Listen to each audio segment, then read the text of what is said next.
Welcome to the Roadshow podcast. Ladies and gentlemen, welcome to the Roadshow. We are here today with Dr. Anthony Chaffee. That's right. Carnivore, entrepreneur. How are we doing? Doing well, my friend. How are you? Going very, very well. I actually have a little bit of a backstory on to why I wanted to talk to you as well. So January comes around this year, and I noticed Joe Rogan's doing the carnivore month. Yeah. And I was like, okay, I've got to do something. And I'm like, up until January, well, let's say February, I was a freak in the gym. Like, let's go every day. Let's get it done. Lift heavy. Started the carnivore diet. Gains go through the roof. I was like, whoa, what's happening here? Nice. Irregular bowel movements go through the roof. Yeah. Of the first 2 weeks, it was explosive. And dude, it was bad. It was really bad. And then my body kind of regulated towards the whole, the diet itself, and it stabilized. And I felt like I didn't have a lot of ups and downs. I kind of just had a lot of like smooth energy. Like I wasn't having, like I stopped coffee and everything. It was really, really good. Good. When I did have any kind of like slight variations on meals, like when I would add butter and stuff like that, I did have a bit of a weird time. But at the end of the diet, I don't think I came out of it correctly. Because I'm just a glutton, man. Yeah. I'm the biggest glutton you'll ever meet. So I was eating like noodles and everything like the first day out of it, and my body rejected me. So much that I got a diagnosis of Crohn's disease from it. Wow. And ulcerative colitis. Wow. Yeah. Yeah. Well, that's pretty intense. But during that month, you felt good though, from the sounds of it. Is that Amazing. right? Amazing. Lovely. So, you know, I mean, that's sort of the primer for people to say, okay, well, maybe this is something that's good for me. Maybe I should just keep doing this and make this sort of a way of life. That's what I did. One of the things that you can find is just like if you drink regularly, you can down half a bottle of scotch or something like that, no problem. But then you don't drink for a month or two, and all of a sudden that you get halfway through that half bottle and you're on the floor puking. Right? Yeah. So, you know, we build up, we build up tolerances to things, and there are, besides alcohol as well. So there are other things in the different things that we eat that can actually have a negative or even toxic effect to us, and we build up resistances to them. And so when we're just in that fighting form and we're just constantly battling this garbage that we're doing that we're putting in our body, we do have some more defenses against that. So then when you go away from that, people do find that they're more sensitive when those things slip back in, because they don't have that defense mechanism. They don't have the tolerance that they used to have. And so you can actually get hit harder. But, seemingly, especially because, now you have the contrast, right? You felt so good during that month. So you felt better than you normally do. You probably have a lot better than you normally do. Most people do. I certainly did. And then all of a sudden you add all that stuff back in, you go full hog, just pasta and noodles and rice and all that sort of stuff. And all of a sudden it really, really hits you a lot harder, and you see that contrast quite significantly. And so it's going to hit you a little harder, probably a lot harder, because you don't have the tolerance that you did before, and you see the contrast. So it probably would have knocked you back lower than where you started at the beginning of January when you were eating sort of, the normal stuff that you were eating.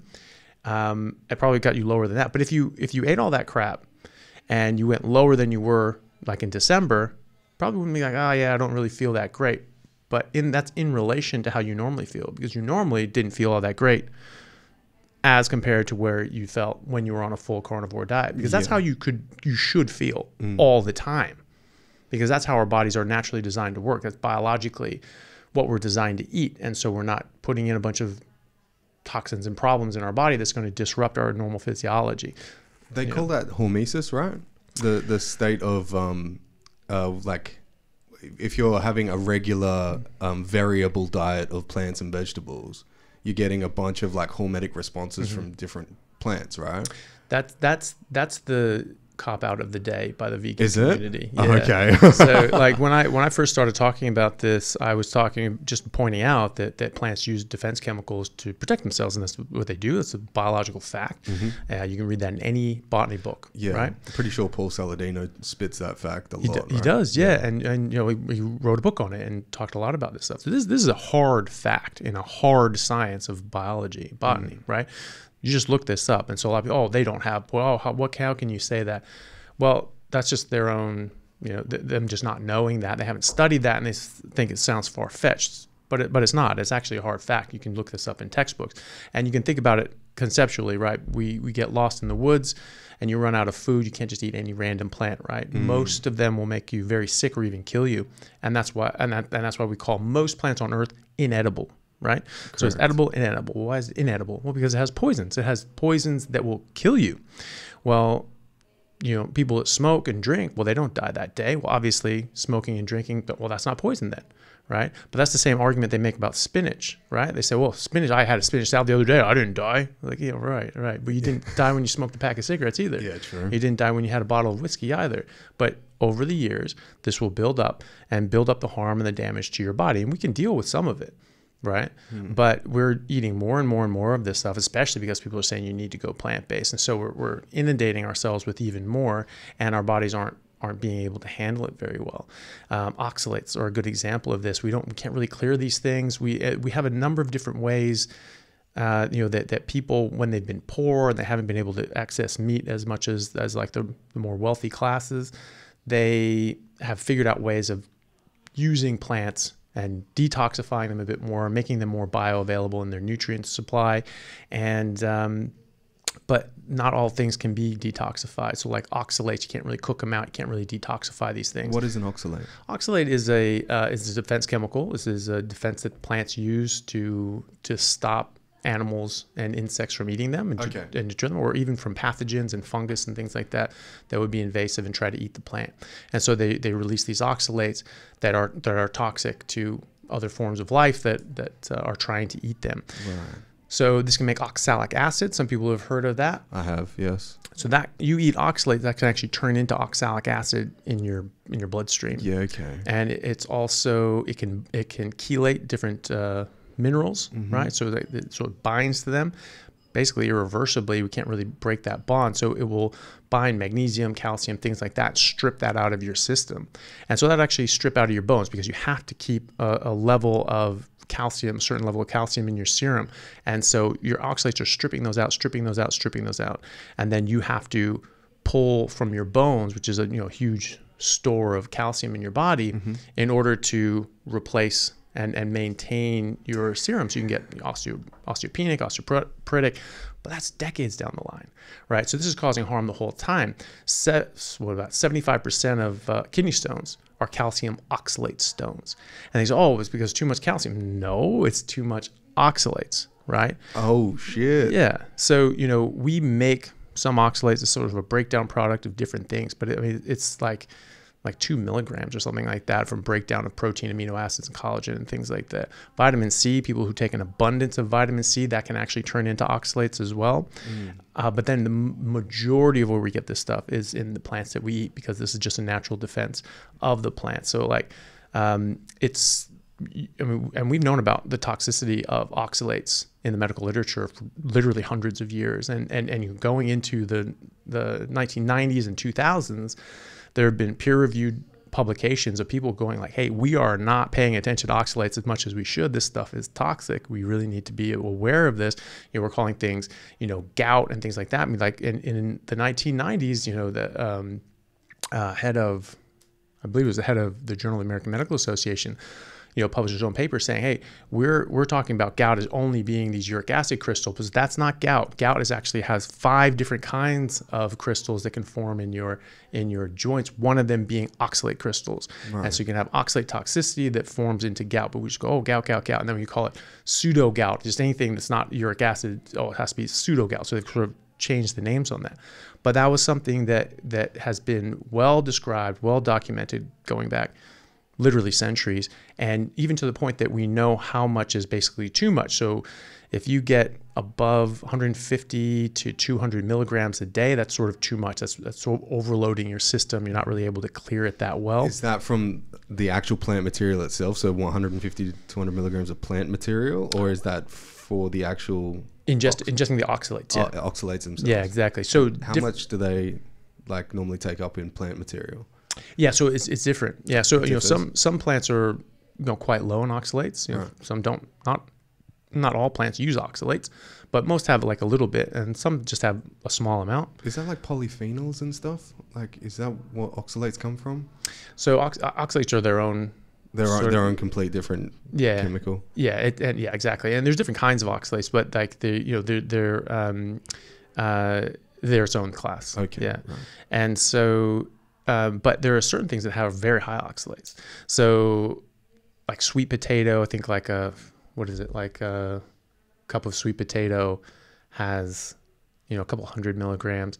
Wow. Spinach, a cup of spinach has about 600 milligrams, right? So this is why like Liam Hemsworth put himself in the hospital with 3 weeks of green smoothies, spinach smoothies, just every morning, and he's just pounding these things down. He gave himself a massive kidney stone and obstruction. He had to get surgery to get this removed. And so he'd been, I think, plant-based for a while at that point, but then there's a certain period that he really ramped it up. And so there's the idea in the oxalate, coming from the oxalate researchers that do a lot of research in this, and I'm just repeating their work, is that you have this sort of background level of inundation. You're just sort of giving yourself just a bit more than your body can really handle, or maybe a lot more than your body can handle. And then all of a sudden you'll have a big burst of something like 3 weeks of just 3,000 milligrams of oxalates a day in your smoothies, and it just be okay, that's too much, and you get overloaded, and you get this toxicity. But it can cause deposition of these oxalate crystals in your body, in your tissue, and even in your brain, and you can get all sorts of different neurological issues because of that. And and it can deposit in different tissues as well. And then your body seems to try to sequester this. If it can't clear it out through your kidneys, you can start damaging your kidneys, but it can start sequestering this in cells in your tissue to try to just get it out of your system. And so it actually forms like actual crystals, and your body has to attack these things and break them down, and they can start forming these sort of in almost like they would with an infection or a foreign body or something like that, and like it was called a granuloma. So they would just have this body of defense cells sort of wrapped around this, trying to keep that away from the body. And so, even years after you stop eating oxalates, you can get these things dripping into your system and things like that. So it has a long-term effect. And so, yeah, it's pretty surprising, but there are these things, and there's plants make about 1 million different chemicals. Most of those are to defend themselves against attack. We're talking one singular plant? All of them. Yeah, all plants. Yeah. That's a fuck ton of chemicals. Yeah, but each individual plant can easily do over 100,000. Yeah. Yeah, wow. I mean, coffee has 150,000 different chemicals in it. Is that a little kick? Well, it's just something just something I happen to know about. So it just has all these things. So we worry about caffeine, but it has thousands of other things that could potentially be of an issue. And so it's just something to think about. And so I was trying to say this and make this point that this is how plants defend themselves. And historically, humans really avoided plants unless we had to eat them. We would eat meat. We were hunters for 3 million years. And then the last 20,000 years after the megafauna died off, we had to go to more hunter-gathering sort of things because we couldn't get like all the big, we couldn't get the big game animals that we were used to. Especially here in Australia. Fuck all game. Yeah. Like none. We've got scrub bulls up north, and I'm pretty sure they're on the endangered list, and you can't touch them anyway. Yeah. It's not good. Yeah. And, and so if you, just here in Australia, if you look at the records from the early explorers, the European explorers that came here like in the 1600s, 1700s, and the missionaries that were here around the same time, I mean, there's books written about this, and I've read them. Every time I come across one, I always try to see if there's a chapter on the diet of the native Aborigines, and there generally is. And they just marvel at the fact that they're just eating meat. They only eat meat, and in different areas they were eating specific meat. Now, they would say that they knew what plants to use medicinally, and they might use things. They knew which plants they could eat safely to survive if they couldn't get meat. But all the accounts that I've seen were all very clear that they said when they had meat, they ate meat. They didn't eat anything else. And in some areas, like in Tasmania, they were actually even more specific. They only ate mollusks. And so they would go diving for abalone and things like that. Whoa, I didn't know that. Yeah, and the European sailors, they would like say we even offered them like normal swimming fish, and they were like, yeah, no, thanks, we don't want it. Now we don't want anything that moves. Yeah, well, and they sort of speculated, is this because they didn't want any of it, or maybe they were just mistrustful of taking food from a stranger, sort of thing. But either way, what they noticed was that they were just eating mollusks. They were just eating the abalone and things like that, and they're quite specific for it. Right. Yeah. So going back on the whole oxalates theory, well, it's not a theory anymore. I guess it's fact. Yeah. How can people... Two questions. Can you get rid of them through diet within the body? And how long would that take if that is a strategy? Yeah. It's really the only way to get rid of it is with diet. You just have to start limiting or reducing the amount of oxalates you're eating. Now, I don't eat any oxalates because of the way I eat. I only eat meat, but that's not necessarily something that everybody wants to do. And so, yes, but you do need to reduce the amount of oxalates that you're eating. Try to bring that down below 200 milligrams a day. Then your body can start healing its tissue, stop having to clear so much out of your kidneys that it's actually physically damaging your kidneys. Right. And then it can start, at that point, sort of heal it. And then you can reduce it down from there. And then you'll start actually clearing it from your tissue. So there's a lady, Sally Norton, who wrote literally the book on oxalates, just came out last year. And it's called Toxic Superfoods, like all these superfoods that we talk about. That book. So it's just showing like, hey, these superfoods, we call them superfoods, they're actually toxic. And it's like oxalates are actually, and she put forward so much data and research. I mean, literally hundreds and hundreds of references. I think I over 600 or 800 references to different studies and things like that. And so it's, and she goes through that, and she actually has a protocol in her book on how to sort of do this safely. And because if you go down to like no oxalates right away, your body will say, okay, great, we're going to start getting rid of these oxalates. They start sort of getting it out of your tissue, and you start clearing it out of your kidneys. But that can actually be too hard on your kidneys if you've battered your kidneys for years and years and years with all this oxalates and things like that. You need a bit of time to heal. And so what she recommends is sort of coming down gradually and sort of reducing, getting down to that point, maybe half your oxalate consumption, every week, and then get down to that 100 to 200 milligram range. Do that for a while, let your body heal. And that range, you're not going to be storing more oxalates, but you're also not going to be dumping a lot of oxalates, and so you can give your body a chance to heal. Yeah, like an equilibrium kind of thing. Yeah, exactly. Yeah, I like it. And so you can heal at that point. And then once your kidneys are better and your body's better in other ways, then you can start reducing the oxalates down even more, and then your body's going to start flooding these things out. And it seems to happen in weird patterns. Like sometimes your body will just dump out like a lot more oxalates at certain times. It's hard to really tell how it's going to hit people. So there's this idea of oxalate dumping when people go into a very low oxalate diet, or even like just a full carnivore diet, which is a zero oxalate diet, that they can actually get worse oxalate symptoms. They'll notice like, yeah, actually I have these oxalate symptoms. They go on a carnivore diet, they feel amazing, they feel better. And then a few months into it, they go like, ooh, I'm getting all those oxalate symptoms again.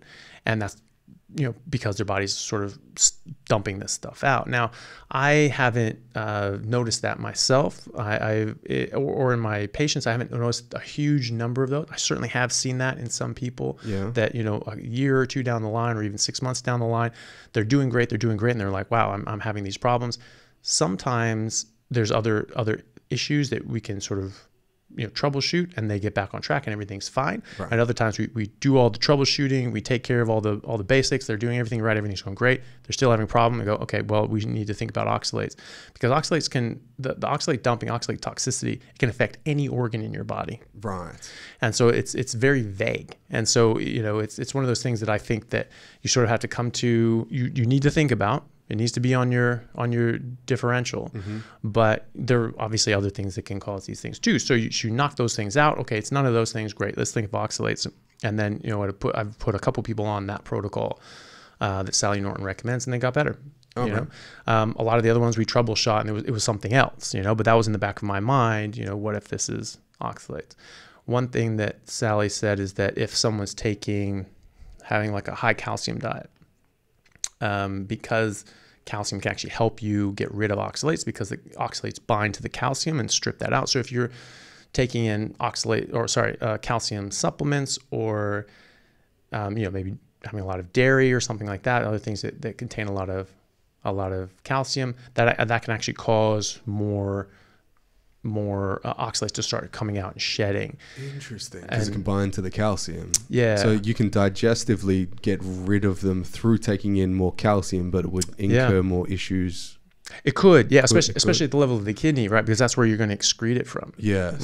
Right. And so she was saying that there's actually some people who, years after they went like on a carnivore diet, they started like taking in calcium, and all of a sudden, bang, they got these oxalate symptoms, and they got these kidney stones. Damn. And it's calcium oxalate stones. Yeah, right. And so that was, but it, not everyone gets that, but it's just something to think about that. And she was saying, because I actually spoke to her the other day about this, but she was saying that, having some calcium that can help draw this stuff out. Okay. And so, but it can come at a bit too fast, so you got to sort of see, but come at some cost of feeling it coming out. Yeah. But for some people, but not everybody. Not everybody's going to have like a detriment from that. Right. Yeah. Well, it's kind of interesting how the body can store something for so long and then react to it after the fact of the healing happening. You know what I'm saying? It's you've stopped taking in these oxalates. Mm-hmm. And then they stay dormant for a period of time until you add calcium, and then they start reacting, and that's just wild to me. Yeah. Well, she thinks that might be why, people that go into a carnivore diet from like a plant-based diet, which is going to be very high oxalate diet, right, that they have a bit of a delay. Maybe they don't have as big of symptoms because there's not a huge amount of calcium in meat. If you're having dairy and things like that, then that's a different story. But some people that are just doing meat and water, maybe they're not noticing things. It could be years down the line, and then they start dumping a bit more and getting a bit more out, especially if they start adding in calcium or taking a calcium supplement or something like that. She said that she's seen that, even years down the line, and then they, can even test, and they have, more oxalates in their urine and things like that. It's very hard to test for oxalates, because it's a bit unreliable, and because it's not something that we've really thought of as a mainstream problem. This is known about. It's definitely known about in certain circles, but it's not one of the the thing, like the normal things that people would think about and look for. So we don't have very robust tests for it. I think it's probably more to do with the fact that people haven't necessarily thought it was as big of an issue as it is, and so hopefully we'll get better testing for that. But it is difficult to test for it, and also it can be sequestered in different tissues, and so it's just like, what do you test and all that sort of stuff. That's what I was going to say. I've had a microbiome test before. Mm-hmm. When you send a stool sample for testing, they test the microbiology of the stool, and apparently in some laboratories they can test for like oxidative pathways and stuff. Is that real? Can they actually test for that stuff for like certain pathways? Because like I went and used Viome. Have you heard of Viome? Is that like a probiotic sort of thing? No, a Viome is a testing facility. Okay. And they take a stool sample, and then they'll give you a menu of what you can eat because of what you have in your microbiology that's reacting in certain ways. Yeah. And I was like, yeah, this sounds great. The entrepreneur that created the whole setup was very convincing in his argument. But he would be. He's trying to sell you something. He's trying to sell something for sure. Yeah. So I mean, the thing with the microbiome is, the microbiome of a lion doesn't dictate its meals, right? It's just like, well, excuse me, Leo, like this biome, you actually should have like a coriander and chicken, like it's just like, well, maybe their biology is set up the way it's set up. And, every single day that you eat, if you eat something different, you will have a different microbiome at the end of the day, because bacteria, this turnover is 20 minutes, right? True. And so they rely on what we send down the pipe, right? And so if you eat different things, you'll have a different biome every day. So whatever day you take that test, you'll have a different result. If you eat something, curried chicken this day, you send it in, you're going to have a different result. You have, a vegetarian meal that day, you're going to have a different result. You're just eating lean, just steaks with no seasonings, you're going to have a different result. So, the microbiome that they've tested in carnivores and different people that only eat meat or animal products, it's actually quite a good profile. So you have all the different, it's very, very diverse. You have all these different sorts of a lot of different bacteria. You're not supposed to have an overgrowth of a few. Yeah. And they seem to be the ones that are correlated with better health. Now, is this because the bacteria themselves play a role in contributing to our health, or is it that what we're eating has a direct effect on our health? And that also has a direct effect on what bacteria are going to be living in our gut. I think it's probably both. Certainly, whatever we eat plays a huge role in our health, and it also dictates what microbiome we have. Yeah. Right. But there have also been studies in mice where they had, particular gut bacteria, and there's some bacteria they thought was associated with like obesity, and so they put that in these like identical mice, these lab mice that with the same exact genetics, right, fed them the exact same things, exact same conditions, and the exact same amounts. And the one that had this weird little bacteria in it got fat as hell. So it's like, interesting. Yeah, very strange and very interesting. So I think there is an impact that the microbiome has. That's fascinating as well. Just one slight variation of bacteria. Yeah. So it's just the microbiome. They changed that, and that microbiome seemed to change enough in how that animal processed this food that something very different happened. And we do see associations with different bacteria in our microbiome and certain diseases. And generally, those are the bacteria that are fed by fiber and carbs and things like that. A lot of these ones that feed on fiber and carbs are associated with a lot of different autoimmune diseases, like multiple sclerosis. And so people are saying, is this something at that level? I don't know, but I do know that I have a lot of patients when they go on a carnivore diet or elimination diet, and they remove out everything except meat, salt, and water, or even just meat and water, that their autoimmune issues just go away. And there's a lot of arguments for that as well, such as the different toxins that are in plants, such as lectins. Lectins are a huge body of molecules, of different class of molecules, a whole bunch of different kinds of lectins. There are actually lectins in meat as well, but they don't seem to cause harm, but the lectins in plants definitely do cause harm. So this is like, gluten, right? So that's a lectin, and that can damage our gut in a number of different ways. Ricin is also a lectin. It's also a poison, isn't it? Ricin? It is the most poisonous thing that we know of. Yeah. 1 microgram per kilogram of body weight can kill anybody. Jesus. And so, it's been used as a poison for a very long time. I'm pretty sure that's how they got Kim Jong-il. Is that, yeah. Well, and you get these like letters being posted to politicians and things like that, and they have like ricin dust in them. It's extraordinarily deadly. And we're eating that shit. Yeah. Well, lectins in general, yeah. And that's the thing too. Other beans, so ricin comes from castor beans, right? And so other beans have a lot of lectins as well. And this makes a bit of sense, right? Because a bean is a seed, and a seed is a plant's baby. And every organism protects their babies more than anything. Oh, wow. Right? Shit. And so this is where you generally find the highest concentration of toxins. And in fact, it's in the casing of the castor bean. So that's the barrier of protection. Something's trying to eat in and get at that seed, get at that baby. It's like, you're going to die, right? So that's where like the main defenses are. And so these other lectins, there's a lot of other lectins that exist in beans as well. Why isn't placenta poisonous? Placenta? You know what I'm saying? Well, because the thing is, it doesn't necessarily need to be, right? Because animals are kinetic. We can run away, move around, fight back, or hide. And so our flesh doesn't need to be poisonous. I mean, some animals may have poison sacs and things like that, but that's a specific organ that's sequestered away from the rest of the So body. our defense chemical is move the fuck away from it. Yeah. Okay. Right. Okay. Yeah. So all living things have a defense, right? Yeah. All down to single-celled organisms. And while animals can run away or fight back, plants can't. So they have to protect themselves by other means. And one of the main means they have is that chemical defense. Now, they can be woody and harsh and have spines and thorns, or be hard to access, or they can hide their nutrients in ways that aren't bioavailable to us. Like, like what is wood? That's cellular. This is fiber, right? And this is actually what they put in processed foods to increase the fiber content. They put a sawdust. That's a true story. Really? Yeah, because that's fiber. It's cellulose, right?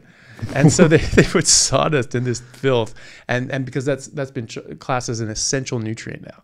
So fiber is a so-called essential nutrient. And what essential nutrient means is if you do not eat it, you will die. You will die. Yeah. Right.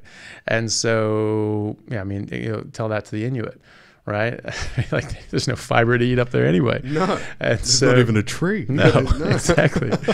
And so, that's the thing. So what is fiber? What is cellulose? It's strings of glucose, right? Well, we use glucose. That's great. Sugar, we use that. Glycogen, that's strings of sugar as well. It's just glucose molecules, right? Is glycogen glucose? Oh, it is, yeah. Chains of glucose, but it's the animal storage molecule of glucose, whereas cellulose is the plant storage molecule of glucose. Right. And so the problem with the plant storage molecule of glucose is that no vertebrate animal can break that bond. Those glucose molecules are just bound in just a certain way that we don't have the enzymes to break that bond. Isn't that what the pancreas was for? Not the pancreas, the appendix. Yes, but the appendix is where it is in other primates that are actually herbivorous, unlike ourselves. Like gorillas and that. Gorillas, chimpanzees, the appendix is very long. It's actually a cecum, and so that's a full, large cecum. It's like 4 feet long or so. Oh, wow. And that's where a lot of fiber will pack in, and they'll cultivate certain bacteria that actually eat the fiber because they can't break down the fiber either. The bacteria break it down, the bacteria eat it, and then they produce, as a result, basically their waste, their feces, if you will, is short-chain fatty acids, which are 100% saturated. And that's what the gorilla absorbs. So that's why they're huge. That's why they're jacked, because and then the bacteria die off and they absorb that as proteins. Right. So they're eating fiber, which are strings of glucose, but what they're absorbing is fat and protein, right? We can't do that, right? Because we haven't eaten these things in millions and millions of years. So our cecum is shriveled down to a little appendix. So we don't have that ability anymore.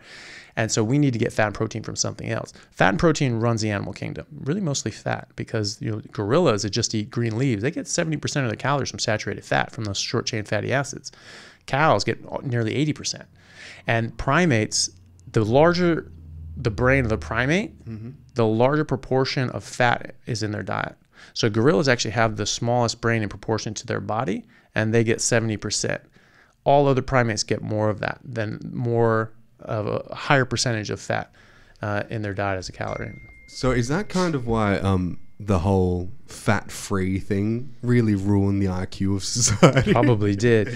Yeah. Well, it's not helping. And I mean, saying, we don't eat fat, things like that. I mean, when I was a kid was when things were first going on. Oh, don't eat fat, don't eat fat, don't eat fat. But my parents were still, kids need to drink whole milk. But we drank skim milk, and now, because we're not supposed to have fat, but my mom would always say, kids do need whole milk though, because they need that fat to grow their brain. Well, when you're 5, your brain's still growing, so you probably still get the fat. But there's studies down in Africa and India where they had controlled trials. They had very impoverished kids that weren't getting all that much food, and certainly not a lot of animal protein and fat, and so it was a controlled trial, right? So they studied different kids in the same situation, and so they gave randomly. So it was a randomized controlled trial. They gave some of these kids 1 egg a day, 1 extra egg a day, just 1 egg. Right. And they followed these guys for over a year, and they found that the ones who got the egg increased their IQ by 15 points on average. What? Just 1 egg a day. Damn. Right.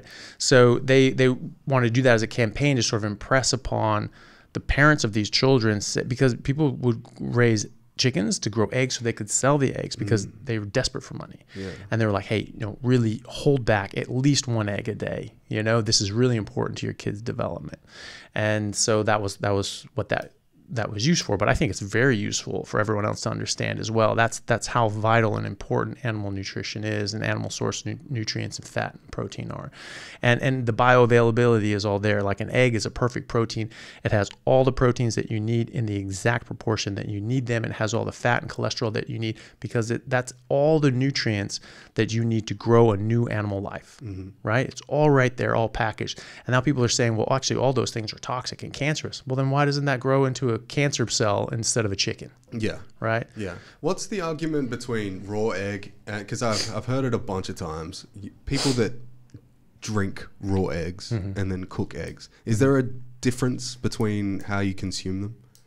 Yeah, I mean, there's an argument for against drinking raw yolks, because there's some chemicals in there that seem to be act as a bit of a deterrent or defense. It's like the Rocky thing back in the day. Look, and I've done that. It's not that bad. It's cold, but if you break up the eggs and sort of whip them up, exactly. It just tastes like cold scrambled eggs. Okay. So basically, it's not that bad. You put it in a blender, it's all like creamy. Not that bad. True. And so I don't have a problem with that. Some people have problems with that. People that have with autoimmune issues tend to have more of an issue with egg whites. And now, is that because of the egg white itself, or is that because that nearly all chickens, egg-laying chickens, are fed corn and soy and crap like that, which they're not designed to eat either. And so they're not going to be as healthy as they can be, and that egg is not going to be as healthy as it can be. And there was a guy I saw, he was a regenerative farmer. Joel Salatin? I can't remember his name, but he was giving a talk at Hillsdale College in the U.S. And he was talking about, and he's not carnivore, but he's just talking about the importance of raising things in a certain way and how this is actually better for the environment because you can grow healthier, more nutritionally dense animals and plants in a smaller area if you do it right. Yeah. Right? The movable cages and that. Yeah. So maybe you have like 4 pastures and you keep your cows and your sheep in this one, and then after a couple of days, you move it to the next one, and the next one, and the next one, exactly, and then a couple of days later, you put the chickens in, and there's all these feces, all these flies and bugs going after the feces, and then they go after eat all the bugs, and you're upscaling that. That's one of the methods of polyphase farms. That's how they raise all their cattle and their chickens and all that, and apparently, like the yolks in the eggs are like the brightest you've ever seen, like super nutritious, dense eggs. And stuff. So this guy was talking about that. So his eggs, he gave a comparison, and I believe the numbers were that the amount of folate that was normally like the national average in the U.S. was like 41 milligrams of folate, and normally people say, oh, that's a good amount of folate. Eggs have good amount of folate. Yeah, his eggs had over 1,000. Damn. Yeah, so it's like just, more than 20 times the amount of nutrient density. And so you see this in animals as well. They'll just get much more nutrient dense. So, is the problem that people are having with egg whites, from the whites itself? Is that something that's always going to be there no matter what? Or if it's actually fed what's supposed to be fed, is it going to be better? I don't know. Do anti-nutrients like soy, do they translate into like eggs? Like would yeah. Does that get held within the egg whites and stuff as well? Yeah. And so I think that's certainly a large part of this. And so this is why people, especially with autoimmune issues, is good canary in the coal mine. People with autoimmune issues, because they're much more sensitive to these things because their body's reacting to something and they're creating antibodies, and those antibodies have through molecular mimicry are cross-attacking and cross-reacting with their body. Right. And so you can actually see this. You can actually remove these things, put somebody on a pure elimination diet, only give them the nutrients they need, nothing else, and they don't have autoimmune issues anymore. And that's been shown in large clinical trials in humans. And so it does seem that people with autoimmune issues can still be sensitive to things like pork and chicken and farm-raised fish, and but really in the normally fed ones that are fed a bunch of corn and soy and crap like that. They're not designed to eat this stuff either. So they're not going to be as healthy as they can be. They're not going to be able to detoxify the stuff as well as they would be able to detoxify the plants that they're actually accustomed to eating, because all, plants and animals are in an evolutionary arms race. Plants becoming more and more poisonous, so less and less animals can eat them. Yeah. Okay. And animals are becoming more and more adapted to specific poisons in specific plants, so they can eat that plant and survive and thrive. And that's their dedicated food source, right? So this is why koalas eat eucalyptus and nothing else eats eucalyptus, right? True. But they don't eat anything else either, right? And then pandas, they just eat bamboo. Nothing else really eats bamboo, maybe some insects and things like that. But they're very specific. Animals in the wild eat extremely specifically. That's actually a good point. I saw an elephant push over a tree in like really dense jungle just to get the leaves at the top of this one tree. Right. And it was like a specific tree. Yeah. And it wouldn't eat anything else around it. It just wanted these one leaves. That's a really interesting point. Yeah. I wanted to ask quickly, how important is folic acid and folates inside of the diet? Because I didn't eat a lot of organ meat when I was doing the carnivore diet, and I felt like everyone was talking about it, and maybe I should have, attributed a little bit of my portion of my diet to that. Most people do fine with just skeletal muscle meat and fat. I hardly ever eat organs, very, very rarely. I think I've had beef liver or lamb liver, 3 times in the last decade. So, but that being said, some people are going to need a little bit more. I think pregnant women or women that want to get pregnant, you don't want to mess around with your folate. And so you need to check. And so that's the thing too. You don't need to guess at these things. You don't need to sort of wonder and guess and like, oh, maybe I should take these vitamins, because just check. You can just check your vitamins, you can check your minerals, you can check all these sorts of things, especially if you're coming from, the standard Western diet, which is very nutrient deficient. We're overfed but undernourished, as has been said. We're getting abundance of calories and a paucity of nutrients, right? So most people are nutrient deprived. This is actually being reflected in our blood work, our blood results, our reference ranges, because reference ranges that we use are so stupid because they're not actually a range for good health. It's not like, well, we figured out that this is the range of optimal humanity, right? And this is how much magnesium that you really need. This is how much zinc or B12 that you need. No, they go by average in the community. So it's so stupid. What? Yeah, I swear to God. So, the first 2,000 or so people that come into a lab, that's your reference range. Oh, no. Yeah. What if they're all slobs? They are all slobs. That's the problem. Man. I mean, think about who's getting these tests, right? Yeah, true. They're not all well baby checks. No, right? no. There are people that are like, I'm not really feeling too well. Well, let's check your B. This person's anemic and they're not doing well. And like, well, let's check your B12. Oh, your B12 is whatever it is. Well, if everyone's getting their B12 checked who are in that position, well, then obviously the reference range is going to be low, right? And so, when you think about the fact that, and this is why different labs in the same area will have different reference ranges, right? And I always wondered that. And it was like in medical school, I was like, that's stupid. Why would you have different reference ranges? It should just be a reference of health. Like, well, they have difference because they have differences in their community. I'm like, but there shouldn't be a difference in humanity. There shouldn't be a difference in what's optimal for human life, right? I agree. And so, and that's why, is because what they're actually doing is they're looking for the average in the community. However, 90% of Americans have at least one metabolic illness. Australia's pretty close to that too. And over 70% of Americans are overweight or obese. And Australia's right around there as well. We're the little brother. Yeah. We're adopting Taco Bell and Wendy's, so it's heading this way. That's it. And so, America was sort of an early adopter of these really stupid protocols that came in. They said that, 1977, the USDA said that fat causes, cholesterol and saturated fat cause heart disease. Stop eating them. So we really got rid of fat. We got rid of red meat and eggs, because those were the worst, right? Because they had the most saturated fat and cholesterol. Well, actually, it turns out they're the best. But we significantly reduced those by over a third since the 1970s, increased high fructose corn syrup by over 3 times, increased seed oils by over 3 times, increased fruits and vegetables by 30-40% respectively, and increased grains and all that sort of stuff as well. And what happened? Right? The obesity rate tripled, heart disease tripled, stroke rate tripled, cancer rates tripled, type 2 diabetes, autoimmune disorders, Alzheimer's, Parkinson's, even neurodevelopmental delays such as autism all increased exponentially. They almost didn't exist before the 1980s, and now they're the only things we treat by and large.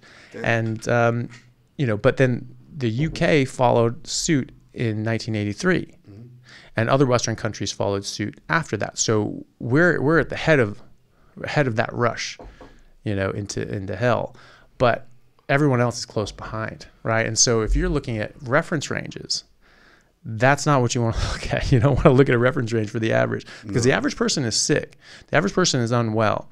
And so a lot of people are actually nutritionally deficient and they don't even realize it, right? So here in Australia, if you get your B12 checked, the reference range generally is around 160 to 620, 630. Yeah. And that's normal. Okay, so that's the normal Pretty range. low though, right? Below 400, you get neurological damage and demyelination of your nerve cells. Yeah. So how is that normal? Yeah, it's not right. So 400 to 160, right? So 230 points, 230, 240 points. That is severe deficiency, right? That is a clear clinical deficiency that you can get brain damage from, right? And that's the operating levels of the majority. That's it. And so you go in there and, you may be vegetarian or plant-based or vegan or even just eating normal processed crap, right? Which is all plant-based, really. I mean, like the meat is the only saving grace in all of those things. Yeah. But that's what gets blamed on it. They do all these studies and they say, well, if you reduce, they call, because pizza toppings sometimes have meat. So they say, well, pizza's meat. And fast food, the burger has meat in it. Fast food's meat. Right. Well, no, but there's a bun and there's sugary sauces and there's, French fries, deep fried in seed oils or even trans fats. They did that for a few decades. Yeah. That was fun. and then, a big sugary drink, right? Or diet drink that has, a bunch of nasty stuff in it. Yeah, exactly. So, but they're blaming meat for the problem, right? But obviously that's not the only thing. So they say, and there's no fiber in those things either. So they say, oh, when you eat more fiber, we eat more whole fruits and vegetables, people get better. Yeah, because you're not eating junk food. Yeah. Right. So yes, fruits and vegetables are better than junk food. Advertisements for it, they would put sausages and bacon and stuff on a barbecue, and then it would pan to a lady frying up cigarettes, and she's like, "This is kind of what you're doing with the meats." Yeah, it really isn't. Yeah. It's really not it. Yeah, yeah. There was that. That was in What the Health.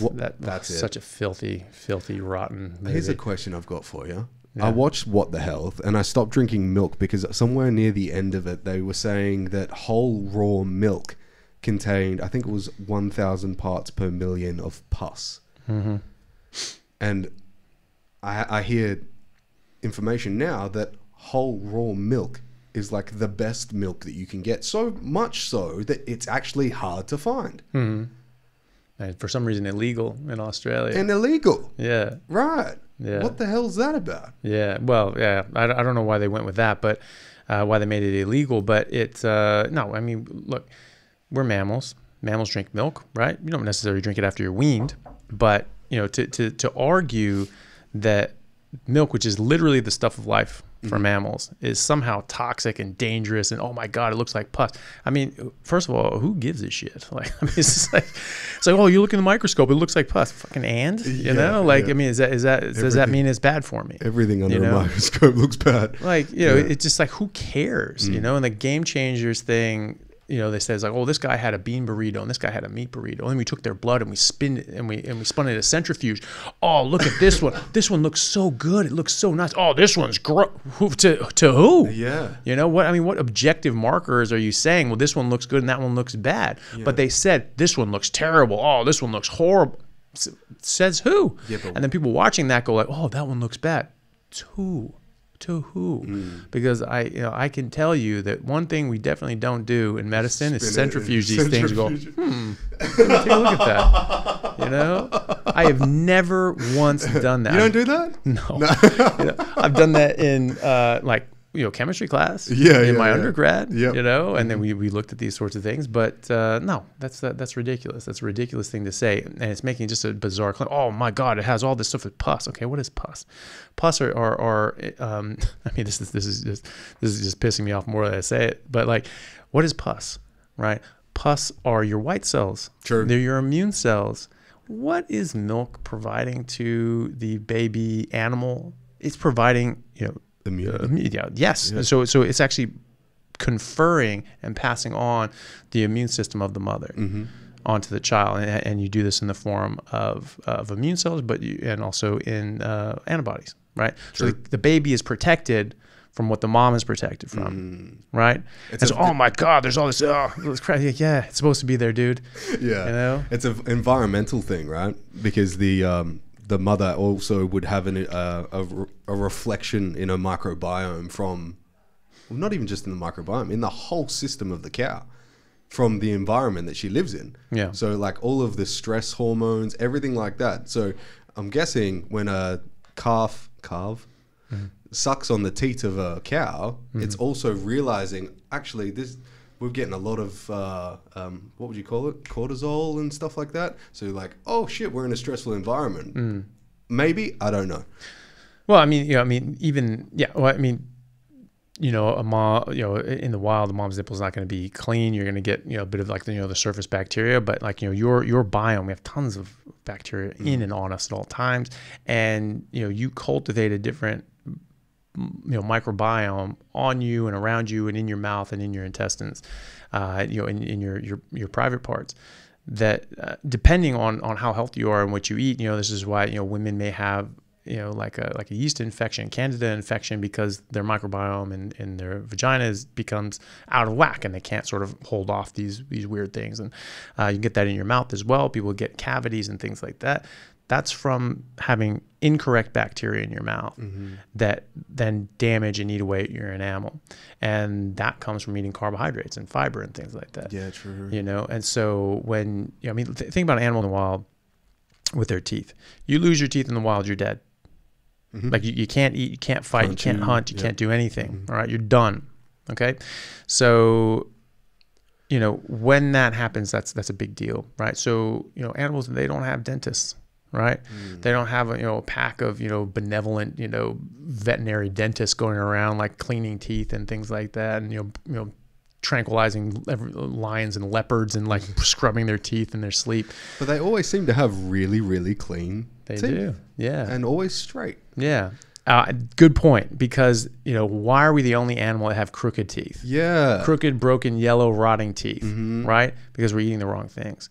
Crooked teeth and underformed jaws are purely nutritional. Well, there's some from like chewing and stimulating that, like eating the right things and getting something, like eating meat and having that sort of thing, not just eating soft, highly palatable crap. Yeah. You need that pressure in the mouth in a certain way to help stimulate growth, but also you need the nutrients. So you need vitamin K2 and K1, calcium, and D3. These all work together in concert to grow your jaw and your teeth.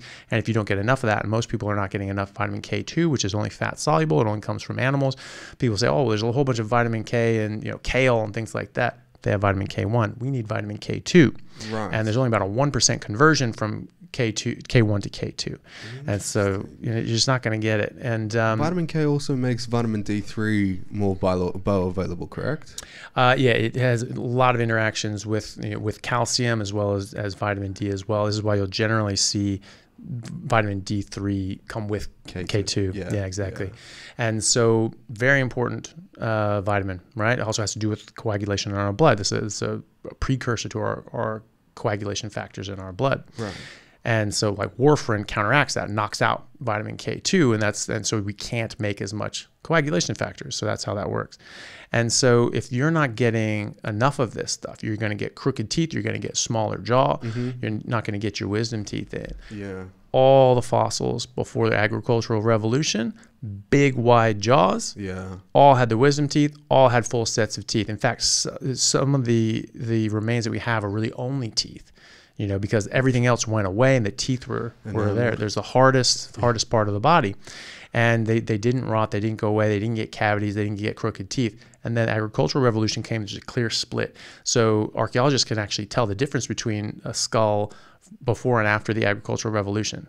Damn. Based on that, yeah. Wow. And so, it just had rotten, broken, crooked teeth, right? So it's not genetic. It's not genetic. What animal in the wild has crooked teeth? None. No, none. Do you know Ben Greenfield? Have you heard of him? I know the name. I don't think I've come across much of this stuff. Ben Greenfield, he's like a biohacking genius. Like the guy just biohacks everything. And he came across the book Breathe. Okay. And it's all about what you were just describing, how the jaws are actually getting smaller since the agricultural revolution. And there's a palate divider. Have you seen this before? No, I don't think so. It's actually kind of crazy. There's like it's almost like a reverse vice that you put inside your jaw at the top. Oh, and right. you turn it and it breaks open the palate. Yeesh. And this guy's got like an extra 5 nickels worth of bone in his face just from these things. And like he did it after the age of 21. Oh, wow. What am I doing?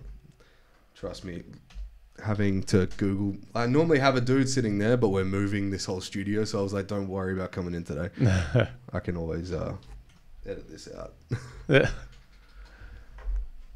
Yeah, so it's like that. Oh, crazy. Yeah, crazy, right? Yeah. Just like from eating tender steak, there you go. Yeah. We don't have the separation anymore. Yeah, and this guy has like, he kind of has broken it down. If you can get your children to chew like hard things, like they have a type of gum, and I can't remember what it's called. I'll put it on the screen if I remember to.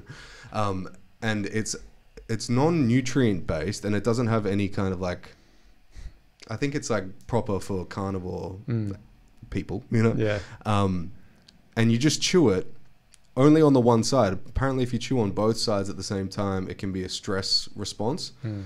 So you chew on one side for like 10 minutes, and it's like a really hard gum kind of thing. And it develops the children's jaws because we don't have you don't cook a rump steak for a kid and just like, just char grill the shit out of it. You know?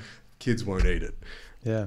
But soft veggies, you boil all this crap and they're just eating, just vegetable slurry. There's no chewing involved, right? They're just eating very, very soft things. So even just eating meat, that's actually a lot harder than the other things, which is funny too, because that's why we actually have smaller jaws, smaller teeth than other apes, right? Like gorillas and chimpanzees, because even though we came from a similar background, we started having more adaptations to do with carnivory, right? Because we were eating softer and softer food, right? So a gorilla is just chewing on sticks and leaves all day. I mean, that's very tough. It's just this big fibrous thing. They're just chewing and chewing and chewing. They're eating something like 60 pounds of leaves a day. Damn. So chewing tons of this stuff because it's very nutrient poor. It's just horrible nutrition. It's so poor, in fact. People say, like, oh, well, if you just eat dirty leaves, you can get B12. Nope, sorry. That's not real? No, you're not going to get enough. Maybe you get a bit, but I mean, again,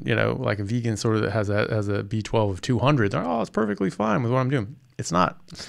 And so gorillas, they're eating dirty leaves all the time, right? They're not spritzing this stuff, and cleaning it off before they eat it. But they don't get enough B12 from what they're eating. And eat 60 pounds of leaves a day. Damn. These vegans aren't eating 60 pounds of leaves a day. No. But it can take like 8-9 years before you completely deplete out your B12 to get to the point that you're actually in a state of crisis. So that's why I'm having hemp oil, man. Yeah. What's that? Bro, fine then. That's perfectly fine. Yeah.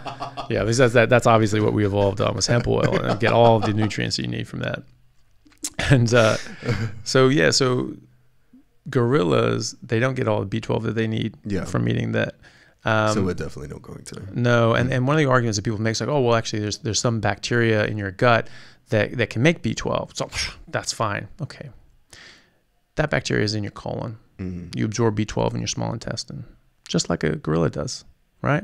So a gorilla actually eats its feces as well, because it has to get through round 2, because there's a cow digests its food, multiple times, because they chew this stuff up, they regurgitate it up, they're eating that, chewing that. It's called chewing their cud. That's called cud, and that goes back down. They swallow it back down, goes into another part of the stomach, and continues the digestion process on from there. Gorillas don't have that ability, and so they have to prime the system. And they get that out, and they eat their feces. Wow. And they eat their feces. And, and maybe that's why, like chimpanzees and gorillas that throw their feces at people, maybe they're just sharing. They're like, hey, you look like you need some B12. Why don't you take this, You reckon they can sense it? And, so it's, they have to do that. And so, I just highly doubt that these people, the gut bacteria in your colon is, whether it makes B12 or not, it's too little too late, right? So because it's past the point in your gut where you can absorb the B12, so you would have to eat your feces. I don't think that they're doing that too often, and I hope not. And and then getting some journal on that. That's something that's been asserted but never proven. That's something. Oh well, this is what it is. There's no actual hard evidence for that. And when people are saying, well, my B12 is fine, well, okay, how long have you been vegan? How long have you not eaten anything with B12 in it? How long have you not had any B12 shots? Because again, it takes 8-9 years before if you have a good level, it can take 8-9 years before you get down to a point that you're getting serious neurological problems and symptoms, and you're getting anemic and all that sort of stuff. And so you check your B12 and it's so-called normal, but it's anything but, and it's going in the wrong direction as well. Is it more harsh to the body to have like an exogenous B12, like a shot of B12? That's your water, by the way, if you need it. Oh, thanks. If you need if you're deficient in B12, is it better to go and get a shot of B12 or make the adjustment in the diet straight up? Obviously, over time, it's going to be better for the diet because then you're not going to need shots all the time. Yeah.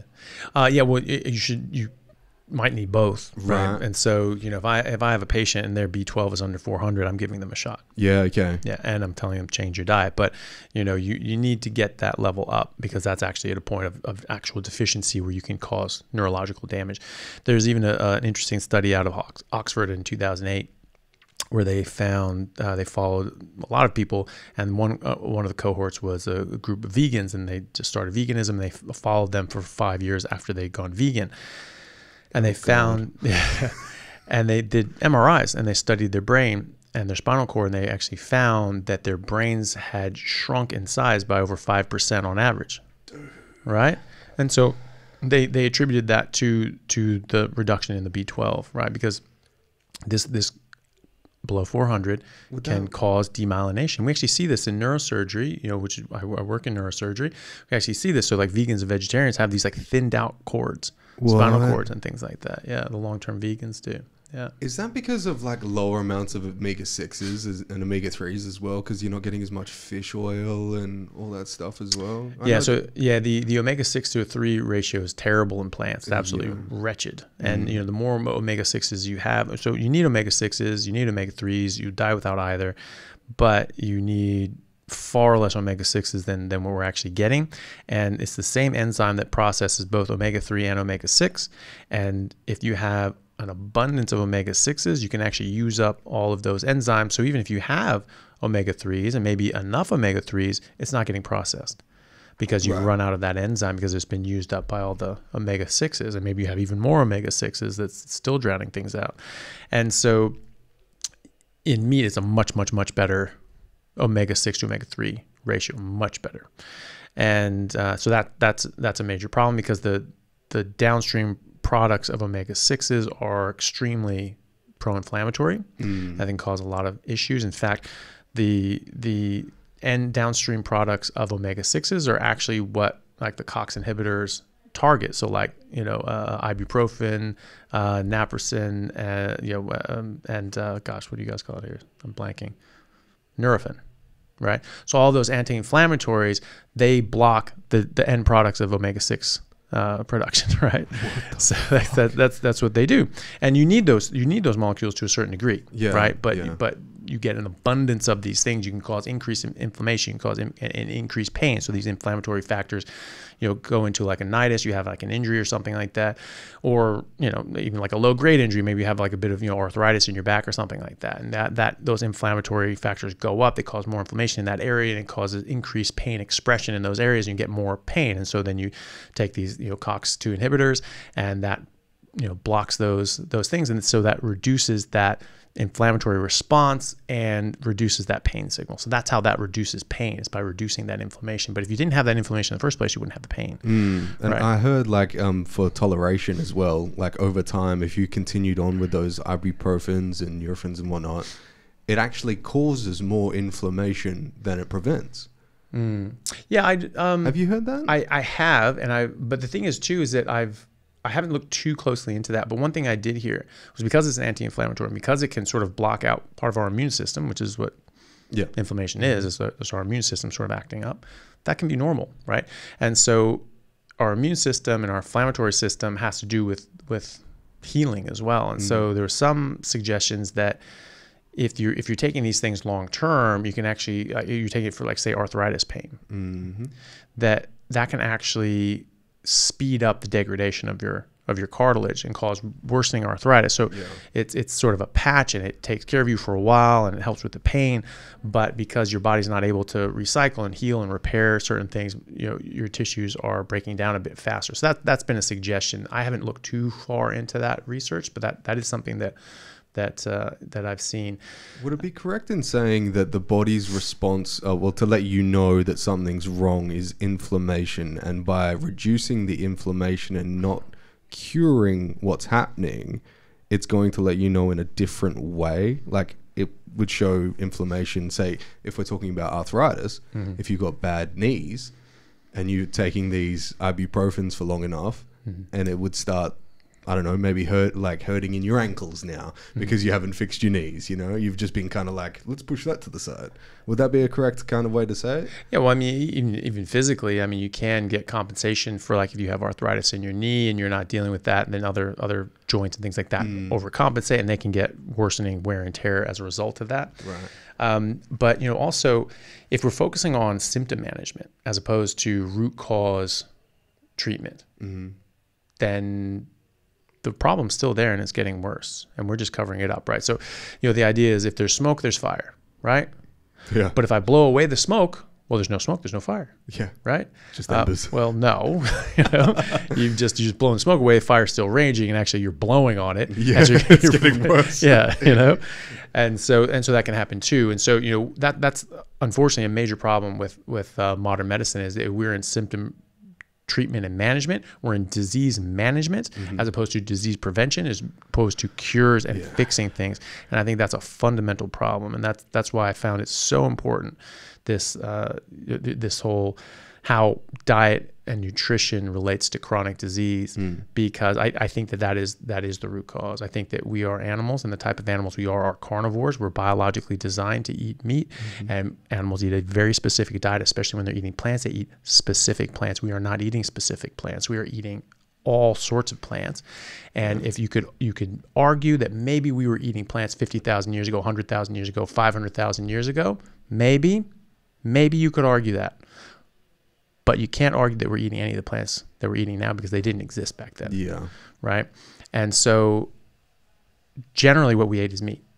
And in the ice ages, when people were up hunting mammoths, there was no plants. Yeah. And nothing, so there were no plants. Yeah, that's it. And so there's no plants to eat. A lot of humanity was living as the Inuit do today, or the Nanette do today, which is like up in Siberia, and they just ate meat, right? And so our ancestors did that as well. And some were more towards the equator, and that's great, but not all of them were. When the ice sheets started coming down, people say, oh, well, people were just moving towards the equator, and we just never dealt with that. There was always plants available. There are so many things that are just thrown out there without any evidence either being asked for or provided. Yeah. And this is one of them. They said, oh, well, people just move towards the equator because it sounds good to them. It's the only thing that would make their story make sense, right? But that's exactly the opposite of what we see in the fossil record. As ice sheets were coming down, humans were going into the ice, right? Yeah. And so that's where the big game was. That's where the megafauna was. And so we were actually going into it, right? We had fire, we controlled fire, and we were hunting, and we had these prey animals, these big mammoths. That was it that we wanted. We scared them off cliffs. We have evidence of that going back millions of years, where we would do something to spook them, scare them over a cliff, they'd fall and die, and then we'd use stone tools to cut them up, and that would be food for years, Yeah, yeah. And a mammoth goes a long way. Oh yeah, especially if you get 2 or 3 off them. Yeah, exactly. So this is something that we've been doing for a very, very long time. And really just eating meat. And so we have been biologically adapted and designed to get this. And again, we need fat and protein and certain nutrients. Well, meat has all of those, and they're perfectly bioavailable. So we get everything that we need from meat in the proportion that we need them. And there are long periods of time where people really didn't have access to plants. And maybe some people somewhere were eating some plants sometimes, maybe, but the best evidence shows that there were periods of time that people were living in ice-locked areas. Yeah. Right. You know, I mean, what were the people that crossed the land bridge from Asia to North America and populated the Americas? I mean, what sort of plants were they eating? You know, during the middle of the ice age, where they could walk across seaweed, the bro. Bering Sea. Yeah, exactly. And so, you know, it's you know, so there's certainly times and areas where people were exclusively eating meat. And so we know that as Homo sapiens, we can eat that, right? Because we are Homo sapiens sapiens, right? And so if you had a large disparity in the optimal diet between two animals, you're talking about two different species, right? I challenge anyone to find any example in nature of two members of the same species that have different optimal diets. Yeah. And now that's not, you know, you know, at the same point in the life cycle, right? Because a tadpole is going to be eating something different than a frog. You know, a baby giraffe is going to eat something different than a grown-up giraffe, right? But, you know, in mammals, But the breakdown of amino acids is still the same requirement. pretty much. Yeah, pretty much. And so, but like a mammal is going to drink milk, and then it's going to start drinking what the parents eat, and then it's eating that for the rest of its life. Yeah. Right. All the way across. Cheetahs eat what cheetahs eat. Lions eat what lions eat. Anywhere you go. Right. And that's what's best for them, because that's what they're biologically adapted and designed to eat. We're the same thing. Right. We have been pretty well genetically conserved for about 300,000 years. And so there have been some changes, but not vast changes. Now, some of those changes actually to do with food. People that have had agriculture in the last sort of 8 to 10,000 years have built up a little bit more resistance to these things. But I mean a little bit, because it's not optimal. So Europeans, people from, you know, the Middle East and you know, Samaria and Northern Africa, these are very early places that had agriculture, have a bit more defenses, right? Native Australians, they have like no defenses, because they didn't have agriculture until the Europeans showed up. Right. And for hundreds of years, they were still just like, yeah, fine, we're fine eating kangaroo, thank you. And as it became more westernized and you know, and more of this stuff they became exposed to more and more of this, they started adopting more of the food and the alcohol and the sugar and things like that we eat, or that the Europeans were eating. So I don't eat it, but no. And they got very sick, you know. So a lot of these testimonials and books and things like that written about, you know, in the 1800s, 1600s, 1700s, that Australian Aborigines or the Native Americans and even sub-Saharan Africans, they were like, you know, these primitive people with like bright white teeth and extremely healthy, lean and strong, like the Maasai are today. Just these big, tall, on average 6'3" dudes, just giants. Yeah, big dudes. And I remember reading an account about the Aborigines in Australia, and there's some sort of conflict in like the 1800s between the British and there was locals. a little conflict. Yeah, a few of them at different times, but there was a particular one in Western Australia.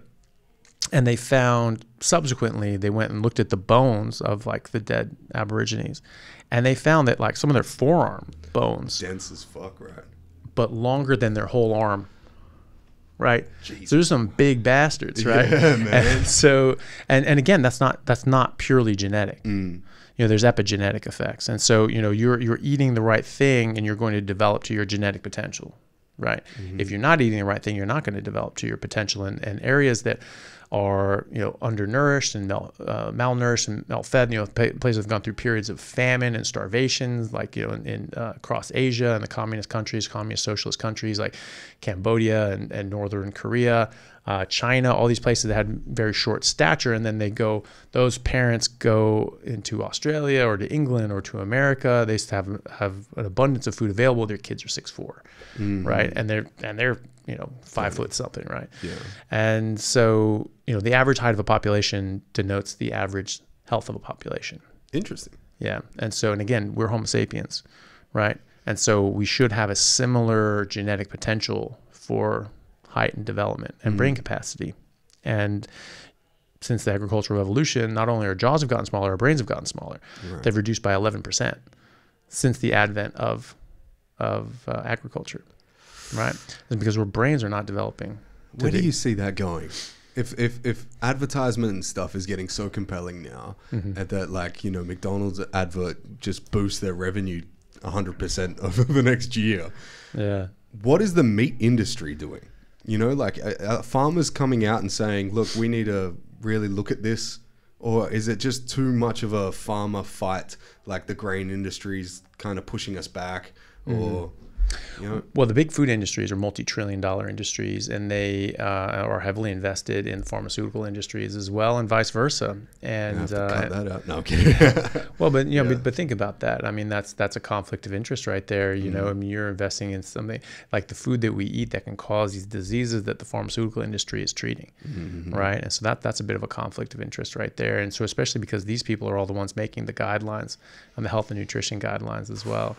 And so, you know, and everyone that goes from, you know, the CDC and the FDA and USDA and all these stuff, the heads of all those things all end up working for Pfizer and Merck and all the different sorts of big private companies, because there's I scratch your back, you scratch my back. So, you know, I let your drugs through. I don't look too hard at all this sort of stuff, and we'll let this stuff through, and we'll make these things sort of favorable for you.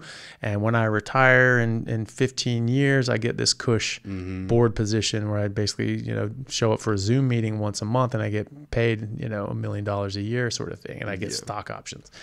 That's where the money is. That's it.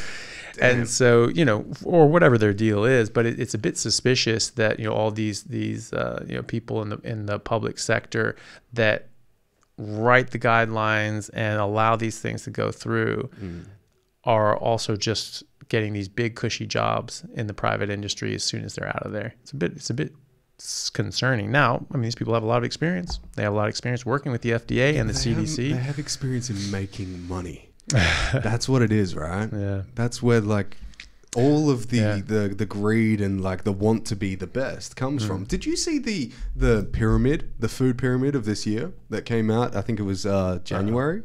No, I don't it was think like what the I think it was the World Health Organization, what they recommended for food, and they said a bowl of Captain Crunch cereal is better for you than a bowl of beef mince and 3 eggs. Yeah, right. Yeah, I did see that. Yeah, so yeah, I saw that. So that was the thing. You know, so people are saying that this is something that that like from Tufts University it came out, and some people are saying that, well, that was a utilization of those sorts of things. They're not necessarily saying that, well, this is better than that, and they it's people that sort of the apologists for it will say, well, that's not what they're saying, because you can't compare things out of the different. They're saying that, well, these sort of carbohydrates things, of the carbohydrate sort of things, these are better than the other ones, and that of the meats, these are better than the other ones, and all that sort of stuff. But that's actually a bit silly, because they color coordinated these things. So things were like green was just like, these are a go. Green is a go. Eat as much as you want. These are great. These are really good for you. And then yellow was like, yeah, you know, eat in moderation. And then red is just like, you shouldn't have this stuff ever. So whether or not that's in the same category or not, one's green, one's yellow, one's red.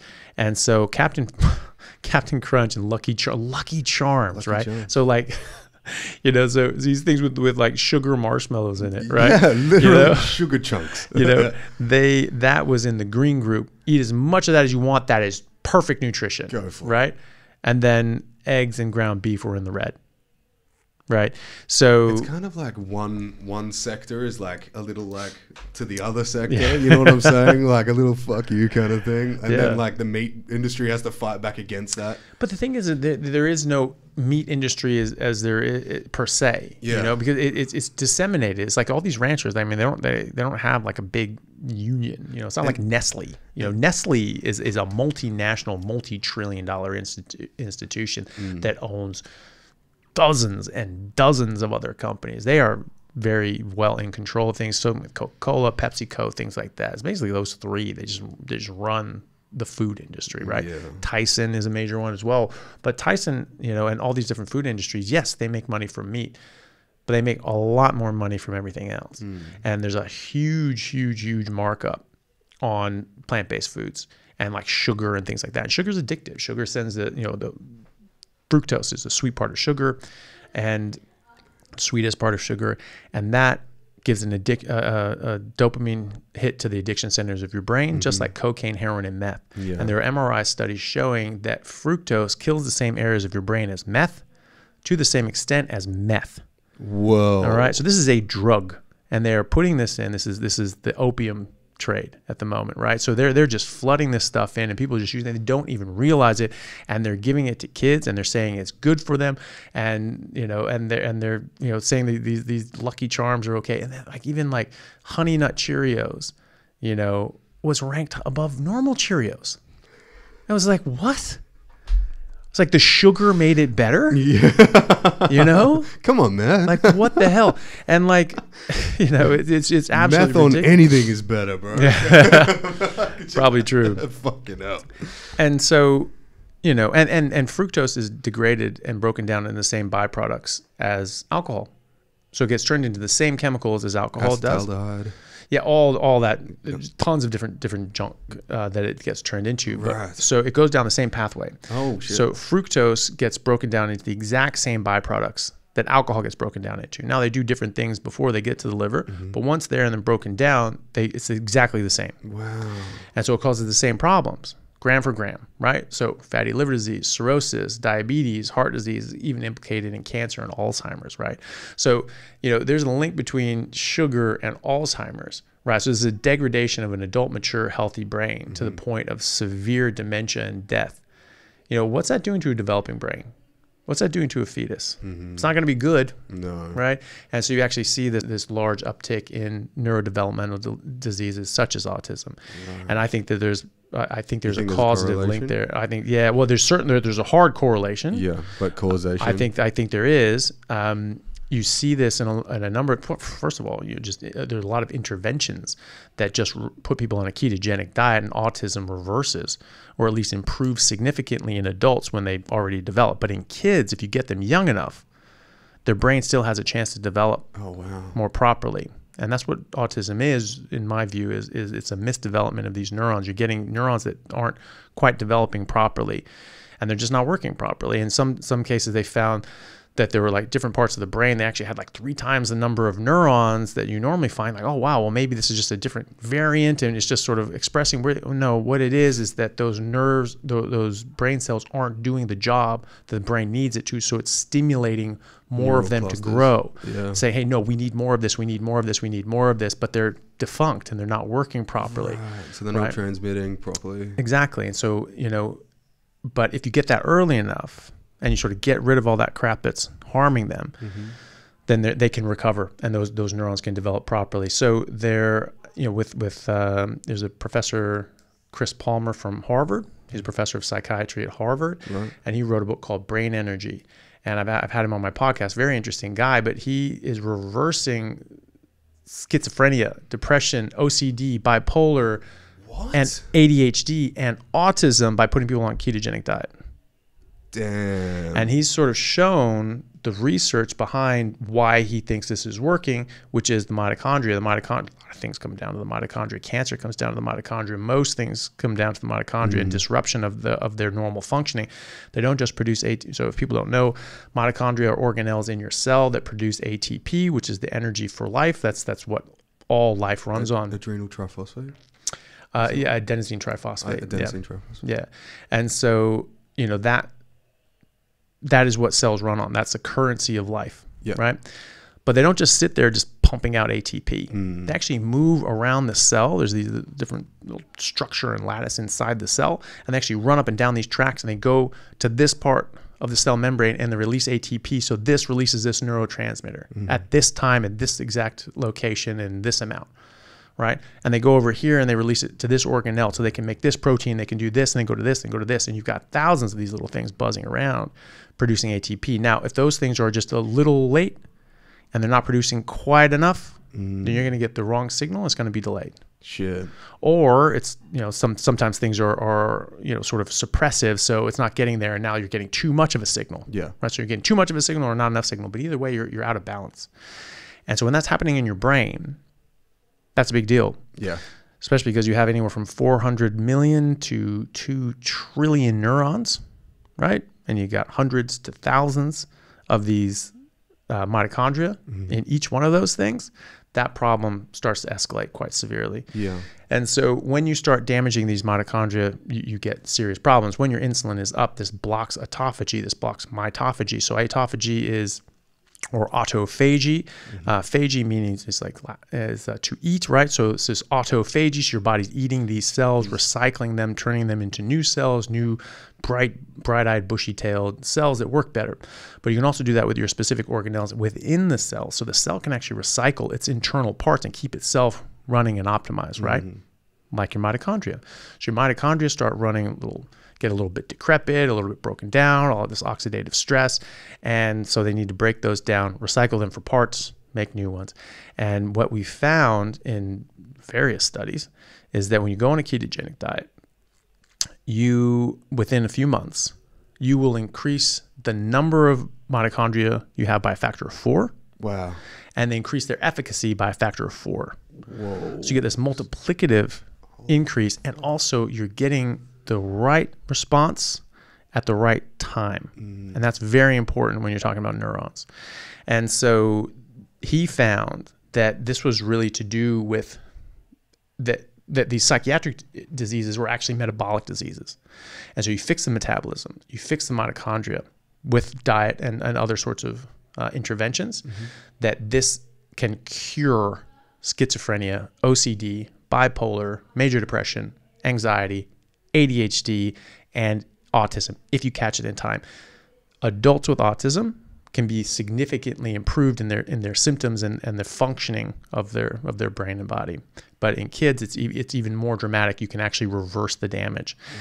There's a number of different studies that I found when I first got curious about this, and I remember looking into it and thinking, wait a minute, when I started thinking about medicine from the standpoint of we're humans, and the kind of human we are is a carnivore, and animals have a specific biologically appropriate and designed diet, and we're not eating that. And then just everything in medicine just started slotting into place. And I just started digging into the research and seeing, okay, what do we know? What can we prove? And I was spending about 10 hours a day for, 6 months, just reading studies.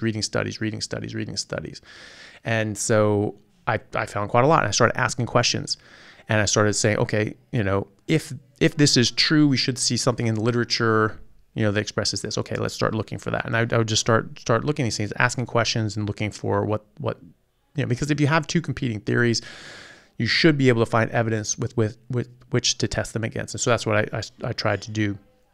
And then I came to sort of the idea that maybe autism was to do with nutrition, and maybe it was tied up in sugar, or maybe it was to do with not eating enough meat. And so I said, okay, well, if that's the case, we should be able to see something in it. Well, so how can we see about, sugar? Are there any studies about specifically, does sugar cause autism? Can't we find anything? So you have to ask in a sort of a circuitous way. And so I thought, okay, is there a higher rate of autism in kids that are bottle fed with formula, right? Because formula has they take away, fat's bad. We can't give that to kids, even though it's in breast milk. Yeah. That's like literally exactly what they need. Such a stupid argument. So dumb. Yeah. And so they replace it with sugar. They know what they're doing. And stuff is addictive. Yeah. And they're getting these kids addictive, and they overeat. And but also they just eat more formula. Yeah, true. Right? Because I just want more. And it's addictive. Moreish.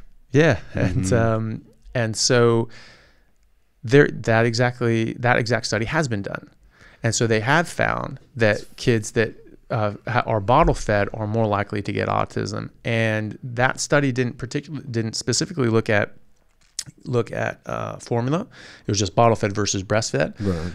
But a lot of people who do bottle feed use formula, at least in part. And so now people can express and then put that in the bottles. You would imagine it would be like that, because they can only synthesize so many chemicals, even nutrients, right? There's only so many nutrients that you can synthesize before it doesn't make sense. It doesn't make sense as to why they would even make that distinction between just bottle and breast. It should be formula and breast. Oh, it should be. Yeah. But the good thing about that is that most people who bottle feed aren't expressing and then giving a bottle. Yeah. Some people do.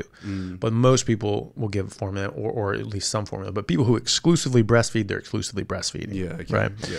And so, but even then, and I think the disparity, the difference would be even more stark if you were like formula versus exclusive breastfeeding or breast milk feeding. I think that would show that the difference is actually it'd even be worse. A lot more binary. You could Yeah. just say we have like this and this. Yeah. But there's already a difference with bottle fed and breastfed. Right. There's already an increased correlation or increased incidence of autism in kids that are bottle fed. Right.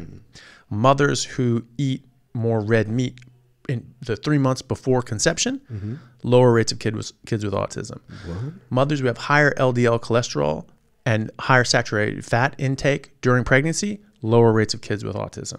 What? Right? So this is getting the necessary nutrients to grow and develop their brain properly. Dude, that's wild. Yeah. There's an even more wild one.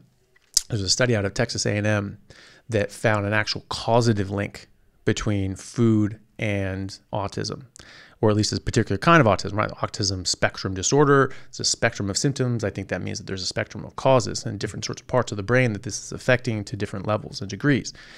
And they found, and so that was the thing I was asking that. I was like, okay, does the absence of meat, do you need meat in order to get, a proper brain development? I would say so. And that was the thing I asked. I was like, is autism to do with nutrition? And so I thought about it, and so I looked back and I looked at the prevalence and incidence and the sort of the increase in autism and when that started going up. It was at the exact same time as the heart disease, obesity, and diabetes and cancer rates all started going up. And it perfectly tracked up with all the rest of the diseases. So I was like, okay, this could very well be someone with a genetic predisposition and environmental trigger, but because we were eating a lot of meat before, they're not getting that environmental trigger. So the genetics are the same. It's becoming more apparent now because people are radically changing the way they're eating. Yeah. And so I thought, okay, is less meat a risk factor for autism? Okay, we'll look into that. If that's the case, vegans and vegetarians should have higher rates of kids with autism. Yes. And in fact, they do. And so their kids have a much higher rate of autism. What kind of factor? I don't recall it at this point, Okay, but yeah, right. but it is higher. Oh, I'm definitely looking into this. Yeah. And And Texas A&M actually found one of the reasons why. Yeah. So they found that you actually have to have carnitine for proper neuronal development. And in fact, talking to Chris Palmer, he was saying, yeah, actually carnitine is integral for mitochondrial health in the brain as well. That's a medium chain triglyceride as well, isn't it? It's an amino acid. It's an amino, yeah, of course it is. Yeah, and so it's considered a non-essential amino acid, right? Because we make it. Okay, right. Carnitine, carnosine, carnivore, carne, Latin for body, right? Yeah. So this comes from bodies. It doesn't come from plants. I remember taking carnitine before going to the gym and just feeling like an animal. Yeah. Well, even taking carnitine, that actually increases the testosterone receptors in your cells. So whatever testosterone levels you have, if you have more carnitine, you'll have more receptors. You'll have more of an effect from your testosterone. So yeah, you will do that, and it'll have long-term effects, right? So these things kick off epigenetic sort of effects that affect you weeks and months and years down the chain. There you go. And so yeah. Sorry to interrupt. No, that's okay. And so specifically in autism, they found that carnitine was essential for neuronal development and just the normal workings in your body. Now we consider that a non-essential amino acid because we make it, but actually only 70% of people make enough, or even any at all. Some people don't make enough, and some people don't make any. And so literally 30%, that's a big number. That's huge. Right? And so depending on what you're eating, you could be in trouble because carnitine does not exist in plants, right? You have to get it from meat. It exists in most animal products, most dairy, but it is most abundant in red meat. Red meat. What's the first thing that vegetarians drop? Red meat. Red meat, right? Because that's the worst. Fish and chicken. That's it. Yeah. Well, again, it's the best. Yeah. Right. And this is another reason why, yes, we make carnitine, but actually having more carnitine is actually beneficial in a lot of ways. And, we make, other things that we have and it makes it's non-essential, but we actually do better when we have more of it, and we get a lot of it from meat and things like that.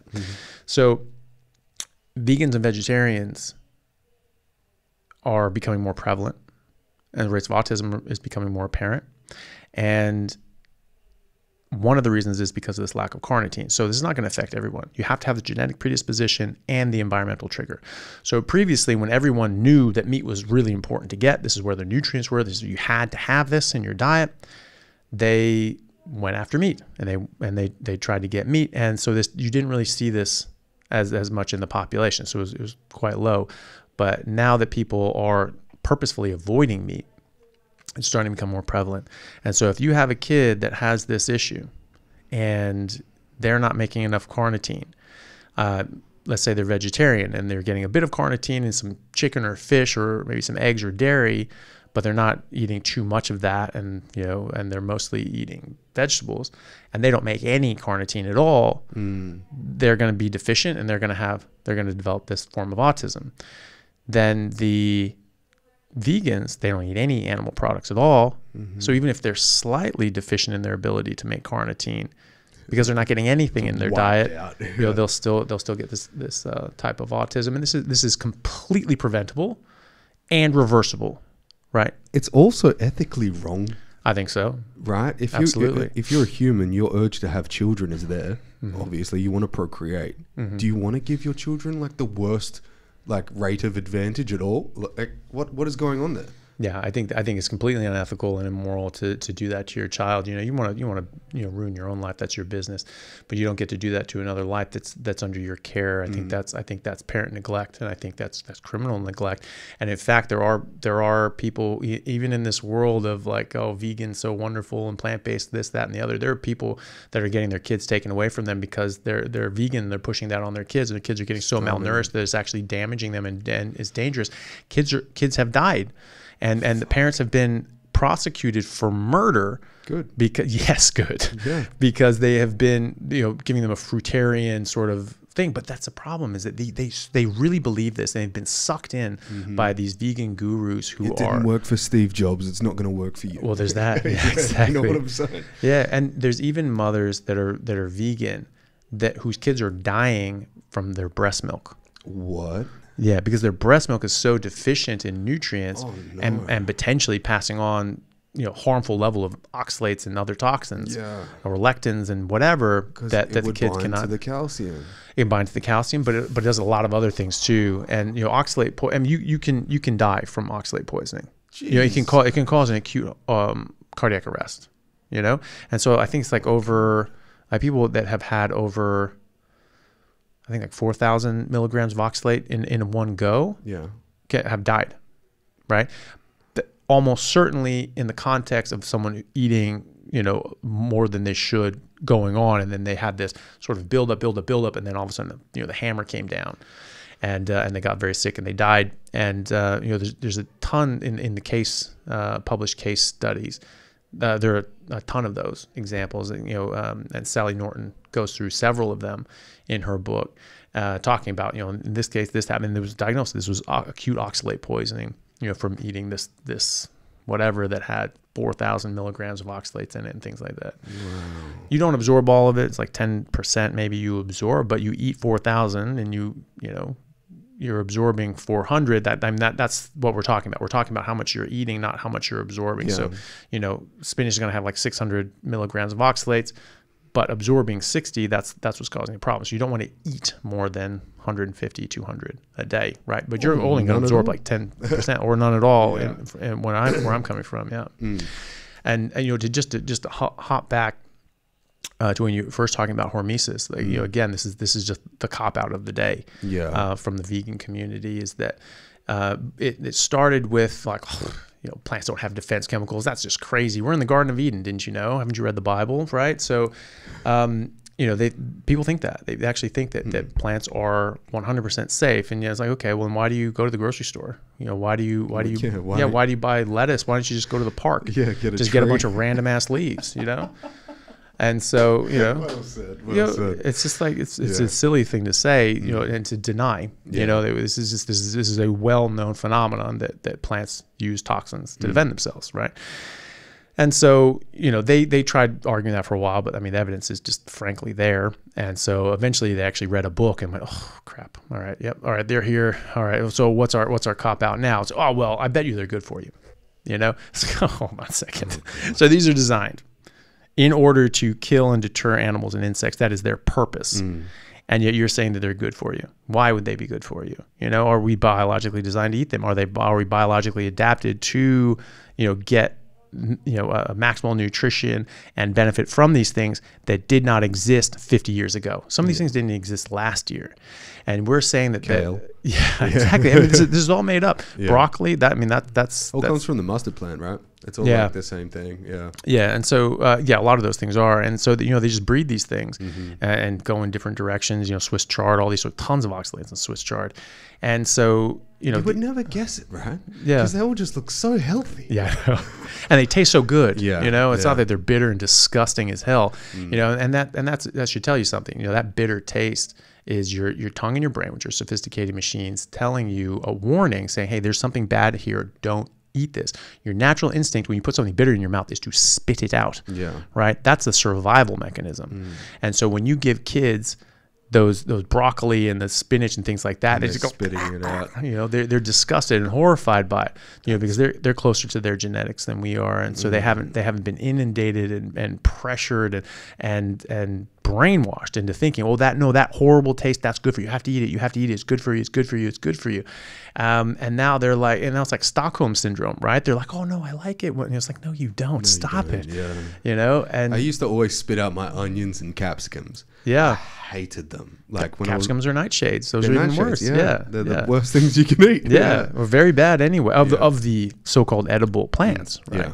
But they can kill you. Solanine can kill you in a high enough levels, and especially things that are still green. Those seeds aren't ready. They do not want you to eat that. That's where their highest levels of defense chemicals are in there. This is why traditionally they say that green tomatoes are poisonous, right? And that's because those seeds are not ready, and that's where the highest levels of solanine and other toxins are in there, because of tomatoes and nightshade as well. Interesting. And so, have you heard of the mild model virus? The mild model virus? Yeah. I don't think so. It's a type of virus that grows on nightshades like capsicums and bell peppers, same thing, and jalapenos and stuff. And it only grows on agricultural grown, like in fields, like one crop, single crop agriculture. And apparently it gets into your microbiome, and it acts like an anti-nutrient. Ah, okay. And it just stops the absorption of, like, I think a lot of amino acids and stuff, which is very strange. Yeah, interesting. I'll check it out. Yeah. But so I mean, then these people go and they say, well, I bet you it's good for you. Well, based on what? Well, based on the fact that we have these epidemiological studies that say if you eat more fruits and vegetables, it's better for you. I was like, well, that doesn't actually, first of all, that doesn't say that that's better because of hormesis. Yeah. That just says it's better than what you're comparing it against. But what you're comparing it against is the standard bullshit diet, right? Because that's where these things are done. There's like, this is the standard diet. You're just eating the normal processed food diet, 70% processed food, or still plant-based, and most of that's processed food. And kids are like literally eating like 70-80% of their calories come from processed food, which is nuts. And adults, in America and Australia and the West, 30-40% of their diet is processed food. Yeah, it is. That's a lot of fucking sawdust. Yeah. And so they're saying that it's just like, okay, so that's what you're comparing it to, right? Because you're comparing it against the norm. You're comparing it against the society. So when you have this intervention, you say, okay, well, what about these people that are eating less of that? You're comparing it to a processed food diet, right? Okay, yeah, no one's arguing that. No one's saying that that's not better. But that's not what I'm talking about. I'm not talking about a processed food diet. I agree, processed food diet is terrible. What we're comparing here and what we're talking about is a whole food meat-based diet with a whole food plant-based diet. Your best vegan vegetarian diet versus just a steak, right? And that they have not done.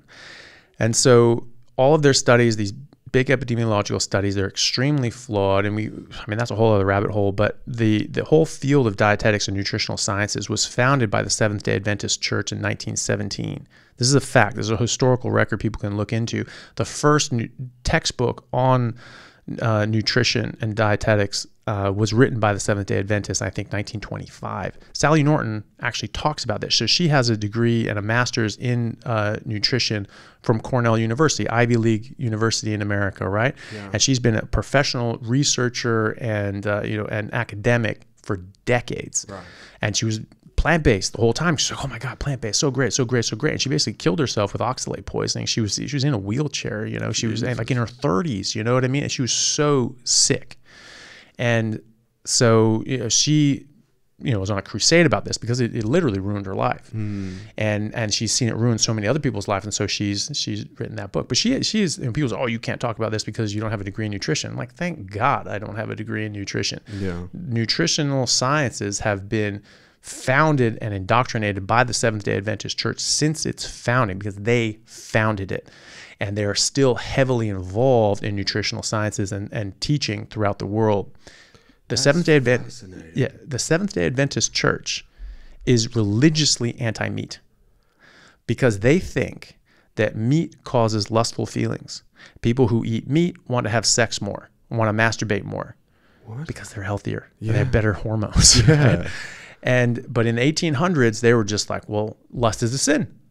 Therefore, meat is sinful. Sake. And they had this prophetess who, it's just funny to think of that as a prophetess. She had a dream, and in that dream, God told her that we should not be eating meat. Meat is sinful for that reason. And her protege was a guy named Harvey Kellogg, who grew up to be Dr. Kellogg of Kellogg cereals. And he was a very influential scientist in America, very influential. I think he was even a congressman at one point. And he actually teamed up with Edward Bernays. Oh, did he? Mm-hmm. Yeah. You know who that is? Father of propaganda. Yeah. Oh, Jesus. Yeah. Yeah. He started the breakfast revolution. Yeah. Yeah. And it was for that reason. It was to try. It was Kellogg's. Yeah. Fucking Kellogg there you cereals. go. So Kellogg cereal, Kellogg cornflakes, was first designed to meet that end, to try to basically castrate, you know, chemically castrate them and suppress their natural urges to procreate, because he just thought it was just so sinful. And I think he bragged that he was married for decades. He's like never banged his wife. He was just like, oh, that's great. It was just like, I bet you she wasn't sticking to that story. Oh, hell no. You know? She's copping it from all the meat eaters. Hopefully, yeah. Hopefully she wasn't anyway. Yeah. And that was the thing. This guy had big hang-ups on sex. You know, he was the one who pushed through the recommendation that boys should be circumcised because this was better for their health for some reason. No, it was to make it more difficult for them to have sex and to masturbate. And then people figured out lube, and that was the end of that. But the idea was still there. People were still circumcising their kids. Yeah.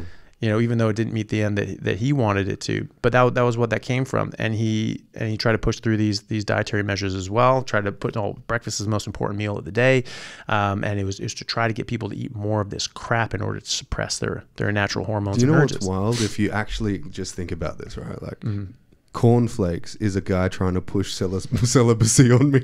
Yeah. It's funny, you know, and it's a guy who was a bit of an inventor. And thought that enemas were great. And, you know, some enemas can be good for certain reasons, like coffee enemas actually seem to be beneficial in some different... Not when you have Crohn's. Don't do that. No, don't do that. I've done that. It's not fun. It's not fun. And so, you know, he had this machine that he just... It's so gross. He designed this machine that you basically stick this enema tube up your rectum, and it would pump in like 60... It was something... What was it? It was something like 20 gallons of water in and out over the course of 60 seconds. So just like shooting it in and it was like shooting it in, taking it out, shooting it in, taking it out. And he was reported to do this every day for his health and not for his suppressed sexual urges or anything like that, I'm sure. And that dude was coming all over the floor. Let's be honest. So that's the first ever dildo machine that goes. Oh my god! That's what that is. Funny side note: when I was probably like 12 or 13, my parents had a big library in the house, and there was a big encyclopedia. It was a medical encyclopedia of medical instruments and tools and things like that. Big bastard. And it was all these historical ones. I was just sort of flipping through it because I'd always wanted to be a doctor, and so everything medical was just sort of interest me. So I'd open it up and sort of flipping through it. I wasn't actually looking for anything particular, but then all of a sudden something caught my eye. It sort of looked like these, sort of like those back massagers, like the big head and it's like a normal stick, and you sort of reach behind you, and it had that sort of angled head. You could sort of reach back and get your back. And I was like, oh, that's interesting. What's this about? So I read the article, and it was on the first vibrators, like the vibrating sort of massage things. And what is for, swear to God, true story, people can look this up, was people used to think that hysteria, women would get hysterical, right? What is hysterical and hysterectomy, right? Why do those have the same roots, right? So they thought that hysteria was like a chemical or hormonal imbalance from the uterus. What? They thought the uterus was just pumping out a whole bunch of crazy woman hormones, and so they needed to somehow stimulate the uterus and make it calm down. So this made them come. Yeah. And so they would by digital manipulation, they would By rub digital, the woman. Are you talking digits? Yep. Really? Yep. Yeah. So like a digital rectal examination. That's finger up the bum. And so this is actually what they were doing. I don't know for sure, but I just have a feeling this may be where like the term Dr. Feelgood comes from. And shit. And so so they just go in there, and I remember reading this, and it said that, honey, I'm feeling moody. I'm going to the doctor. Or just being exactly. I guess it's bullshit. It's like, you need to go to a doctor. Just sort yourself out. Worries. Yes, it's like, yep, I'll be back. Yeah, they're already out the door. And why'd you take the lube? And and this is like 80 years before like people like generally recognized that female orgasm was a thing. Yeah, you know what I mean. And so true. it's just hysteria, And so these women are not getting their needs met, and they're just like, this is bullshit. Yeah. And it's just like, you need to go see the doctor or whatever. That's why women love doctors. just like I see what you're doing. Just like a hereditary thing. It's just like passed down. It's like, no, these are the good ones, guys. These are the good men. Yeah. They'll look after you. Yeah. And so in the article, they said that the doctors might take like an hour or more to like get a result and to cure the hysteria. Whoa. And the nurses were saying, is it behind closed doors? I mean, this is before like they had chaperones and things like that. She's like, I'll be back, cancel my appointments, you know? And they were saying, and the nurse was saying, it was just like, well, no, nurses should be doing this procedure because we're women, we know the body a bit better. We can get a result in a few minutes, whereas like the male doctors, it takes longer. And the doctors did refuse. That was like they were just like, no, absolutely not. This is my job. This is a doctor's job. Yeah. You're not qualified for this. And so I'm on their team. And so one all the women trying to take men's jobs all the time. And I think this is one that was fought for. And we're making a stand on this one. and under certain conditions, something's just like, you know what, you take this one. Yeah. I bet you would. And so one enterprising doctor just says, you know what, this is just taking a long time. We need to do this faster. And so they invented the vibrator. Yeah. And it was for that reason. So it wasn't a back massager. Wow. It was a lady massager. And so that was the first vibrator was to, give these women an orgasm to fix their hysteria. And what a time to be alive. Yeah. Fix your hysteria at home. Yeah, exactly. Well, yeah. And, so I saw that and I was just like, no way. And it always stuck with me. Yeah. And so when I was in medical school, I remember that sort of came up and I was like, well, actually, like, this is what it is. Bullshit. That can't be true. And I was just like, look it up. It's actually like a Wikipedia article on it too. Really? Like, they're talking about it. And they're like, holy shit, this is real. I was like, I'm telling you. I studied this shit. Man. Yeah, and it was so funny though. Yeah, I mean, a bit of a distraction, but it's just funny. What we've done historically as people is try to fix different problems that all of a sudden are just like, that wasn't the problem we thought it was. No. I think there's probably, and looking into the future, I feel like with like take CRISPR and stuff, we're gonna find out things that we had no idea, and things that are gonna seem like so elementary. Like they probably seem so fucking advanced right now, but they're going to seem so elementary in say 10 to 15 years. We're going to be like, oh no, we were just like targeting this little niche, but it was a completely different web of like, science that we would think of. Yeah. And there's a lot of that, there's a lot of that comes. And I think we will, and I think that hopefully most people get on this understanding that we knew for thousands of years that you need to eat meat. That's what we're designed to eat. That's where you get nutrition from. And, and the idea, since I was a kid, we were taught that humans are apex predators, top of the food chain. We hunted, maybe hunter-gatherers, but really hunted. And apex predators don't graze. right? Top of the food chain, they eat animals. They, great white sharks aren't eating kelp for roughage, right? Lions don't eat grass, right? Apex predators eat animals. They eat meat. And that's what we were doing. That's what we've been doing for millions of years. Maybe we eat some plants here and there. Certainly would use them medicinally when we needed to. But generally, we ate meat unless we were in a position that we couldn't get meat, and then we had to eat something else. And it's good that we were able to do that. That's a survival mechanism, right? We were able to survive. It's not like cats and wolves and things like that. Felines like lions, like they really can't eat any plants. They will die. And the people are this movement, like vegan cat movement, like, you out of your mind. And so and same with they like it, man. Dude. And I mean, they just have no respect for life is really what it is. Yeah, it's the most unethical thing that you can do is force an animal to like regulate to a different diet when it's, for a fact, that once you open that little can of tuna, they go fucking mental. Yeah. They go mental. But it's probably hormetic. Probably them dying is hormetic. Right? Oh yeah, for sure. Yeah, I mean that's the thing too. We're talking about lectins in beans. Like if you don't cook and prepare beans properly, like we have to cook these things in very specific ways because the lectins can kill you. That's why sprouting has become a thing now. Yeah, yeah, it can be, and that's like when you ripen a fruit, it decreases the amount of toxins in it. So you have an avocado.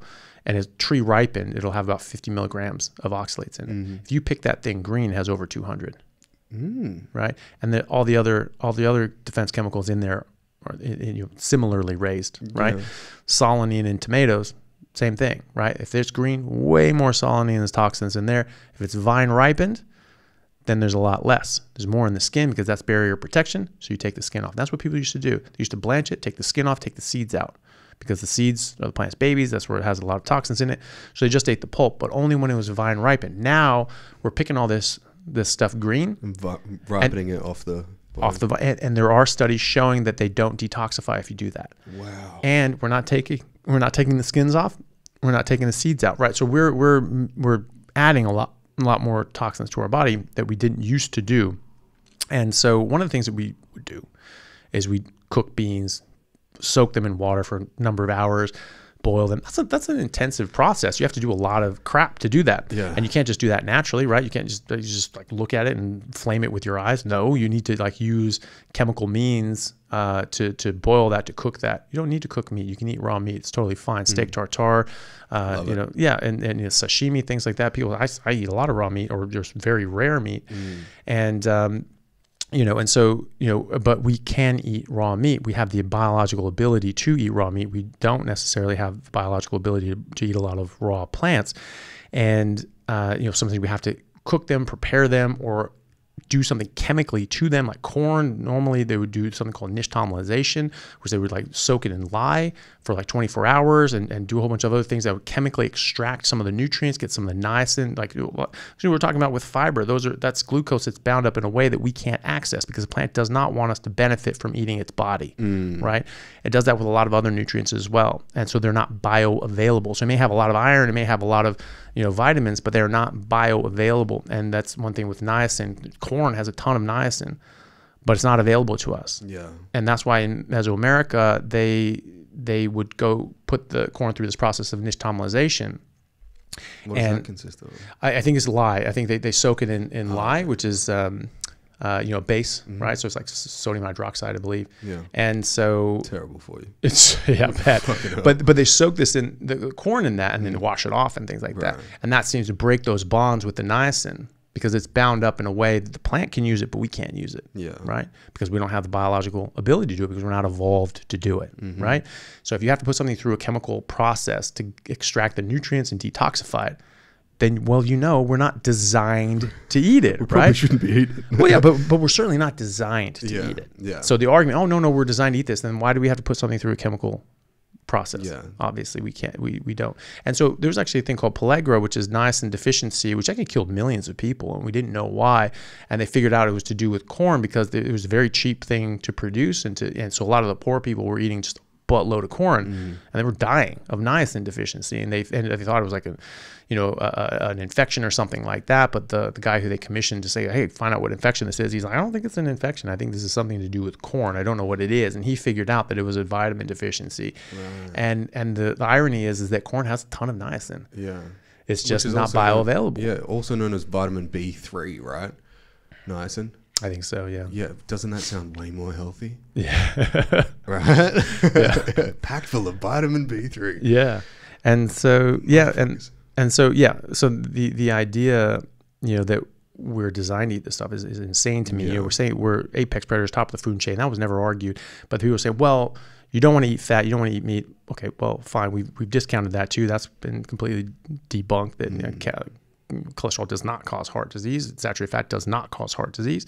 It's actually really, really important for you, as it's an essential nutrient. We need this. We need to eat these things. Yeah. We don't get them from plants. And and then they were saying, well, ethically, we don't really like hurting animals and all that sort of stuff. Hey, look, fine. I don't like the thought of that either. But when you're only growing crops, you actually have to kill far more animals to grow those crops, because you're destroying an entire ecosystem. You're plowing these fields and everything like that where animals live in, and they're getting churned up and chopped up and everything like that. The kangaroos and deer and pigs and things like that come in to eat your crops, they have to shoot them, right? They're pests. They have to sort of kill those things. You're dumping a bunch of chemicals and fertilizers that washes off in the rain, gets into the water supply, and chokes off and kills tons of fish and everything like that. So there's actually a huge ecological disaster growing crops, right? But that's one of the drivers. They say, well, we don't want to hurt these animals. And that was the argument for decades. Hey, you shouldn't eat that. The PETA argument was that, hey, you shouldn't do this. It's not morally correct to do this, right? And they do a lot of pretty immoral sort of things in their to push their message. But, that's an aside. But no one ever had the temerity to argue that, no, actually humans are herbivores. We're actually just walking cows, like two-legged cows and things like that. It's just like no one ever made that claim, because that is strictly against the evidence. But now they're starting to make that argument, and that's where it ties in with hormesis. Oh, actually, you need this stuff. This gives this hormetic effect. It's like, okay, no. And first of all, there's a difference between hormesis, where like exercise, where you push yourself and you sort of maybe damage your body a bit, but then you give your body a chance to recover, and it does, and you get stronger as a result of that. We call that cycling, right? Yeah. And the thing is that when but there's a difference between that and tolerance, right? So you have a tolerance to alcohol, you drink alcohol, you build up a tolerance, right? And so when you drink alcohol after that, well, you've built up a defense towards it. That's a hormetic effect, right? Your body's built up stronger. No, it's built up stronger against alcohol. Yeah. Right? And so it's not really helping you necessarily in other ways, and it's harming you in other ways. So that's like, okay, well, you can do a bench press, and that's great. And there you're getting stronger. Well, you're getting stronger as far as a bench press is concerned. Yeah. Great. Okay, that makes you stronger in other ways too. Maybe it has other benefits. Cardiovascular benefits and stuff. But if you do too much, you blow out your shoulder, well, that's a net negative. Yeah. Correct. Right? But with tolerance, there's nothing hormetic about that. You're just building up a tolerance against alcohol, and there's no real other benefits in your body, and there's a lot of damage being caused to your body. After years and decades, we get all sorts of very serious illnesses from long-term alcohol abuse, right? That's hormetic now? So good point. And so the hormesis is they build up a resistance to alcohol. Okay, well, that's only beneficial if you're going to keep drinking alcohol. But and even then, you're not negating the harmful effects of alcohol. You're just sort of reducing them a bit, right? And so that's not really the same thing. And when they say this, oh, well, I bet you it's hormetic. It's like, okay, well, again, there are like 1 million different toxins in these things, in beans, just kidney beans. WHO actually says. And they're like crazy pro-plant, but there's different people that work at the WHO, and some of them are actually real scientists. And there's a whole webpage on the WHO's website going through all the different natural defense chemicals and toxins in foods that we eat on a daily basis, and talking about if you don't prepare these things properly, if you don't eat them in the proper proportion, you can die. and they can be carcinogenic, they can be mutagenic, they can be directly toxic and cause malnutrition, they can cause serious health adverse effects and even death in humans and livestock. That is on their website. And they talk about the only issue is the next page over will be like, yeah, but eat all this. Well, and then at the bottom they just say, but most people just eating a balanced diet, it's it's not that hard. But okay, well, what the hell is a balanced diet, right? So and they even say as little as 5 kidney beans that are not prepared properly can put you in the hospital and have put people in the hospital. Kidney beans. Kidney beans are a normal thing that normal people eat. Yeah, I'm pretty sure I've got a can in the pantry. And most people would think of that as healthy. Oh yeah, kidney beans. Oh, legumes. Oh, they're so good for you. No, they're not. They're really not. And you'll know about that if you don't prepare them properly and soak them and boil them and cook them in certain ways. And so these people have gone to the hospital because of that. Okay, so that's a hormetic hospitalization, right? I mean, like what is hormetic about that? You're getting so sick that you have to go to the hospital, right? And there are people that like cassava root, right? Yeah. So you go to the tropics, people go to Indonesia, you'll see or Southeast Asia, you'll see those bags of chips, like cassava chips, right? So cassava root is the number 3 calorie source for all the tropics. Okay. And it's the number 1 calorie source for 500 million people in the world. Whoa. Right? There are 2 kinds of cassava, bitter cassava, sweet cassava. They both have cyanide. Bitter cassava has so much cyanide that it's very bitter and it can kill you with the amount of cyanide that it has. Whoa. Right? And so it has to be specially prepared. And if it's not prepared properly, you can die from the amount of cyanide that's in there. Shit. But even low-grade cyanide exposure is not hormetic. It causes thyroid dysfunction and neurological impairment. Right. Right. And especially in people, it seems to be mostly in people that are protein deficient. They're not getting enough protein. But like, who are we talking about? We're talking about people in the tropics. They're not eating that many animals. Well, and a lot of them are impoverished. Yeah. And the reason that they're eating cassava, and especially maybe getting cassava as their main nutrient source, is because they're quite impoverished. Yeah. And so most people around the world are eating less than the minimum recommendation, WHO recommendation, right? And we look at that recommendation as like, oh, well, that's something to shoot for. I'm getting around there. No, that's a bare minimum. Jesus. And you're shooting for that. It's like, no, this isn't a speed limit on the highway. It's not like don't go here this high, but don't go further. It's just like, no, you are not allowed. You should not go below this. Yeah. And most people are looking at this as a target as opposed to a bare minimum. Wow. And so a lot of these people are going to be in that situation. They are going to be protein deficient. They are going to be nutritionally deprived. They are going to be metabolically unwell, and they have this stuff in their bodies less able to take care of. This is the same with oxalates as well. The more metabolically unwell you are, the harsher oxalates are going to be on your body. Your body's not going to be able to handle it that well. And so, people keep arguing that, oh, it's hormetic. Okay, which ones? Okay, so cyanide, is that hormetic? At what level? At what dose? How much can you eat? And put that in practical terms. How much cassava can I eat? How much bitter cassava can I eat? How much sweet cassava can I eat? How many almonds can I eat? Because almonds have cyanide too. Bitter almonds are the inside of a peach stone, right? It looks like an almond. It's like a shriveled up almond. That's called a bitter almond, and that's used in like baking. They extract the almond extract from that, and they put like marzipan and things like that to get that really strong almondy taste. That's cyanide. That's cyanide. Yeah. So it's so much cyanide. So 1 or 2 of those bitter almonds can kill you. Damn. Now the thing is that it's this is a defense mechanism, right? Because it's actually sequestered in ways that it's actually not just sitting there with a whole bunch of cyanide in. There's separate chemicals that when the plant is crushed, it releases those 2 chemicals. They bind together and make cyanide. And so that's how. And there's a whole bunch of different things like that. Like in it's the chemical in broccoli that say is just so good. I'm just dropping sulforaphane. Yes, exactly. And so, this is so good for you. It causes, it causes this effect to bring up all these, antioxidants and things like that. It's like, yeah, right. Those things are responding to the sulforaphane to try to clear it from your body. Yeah. All right. So that's not good. I mean, maybe there's an added effect, a bonus after that as it sticks around for a bit and maybe clears up some other things. Maybe you could cause that hormetic, but no one's proven that. Yeah. Your body's responding to this to try to clear this stuff away from your body because this stuff is toxic, and it's so toxic that the broccoli doesn't keep it just floating around.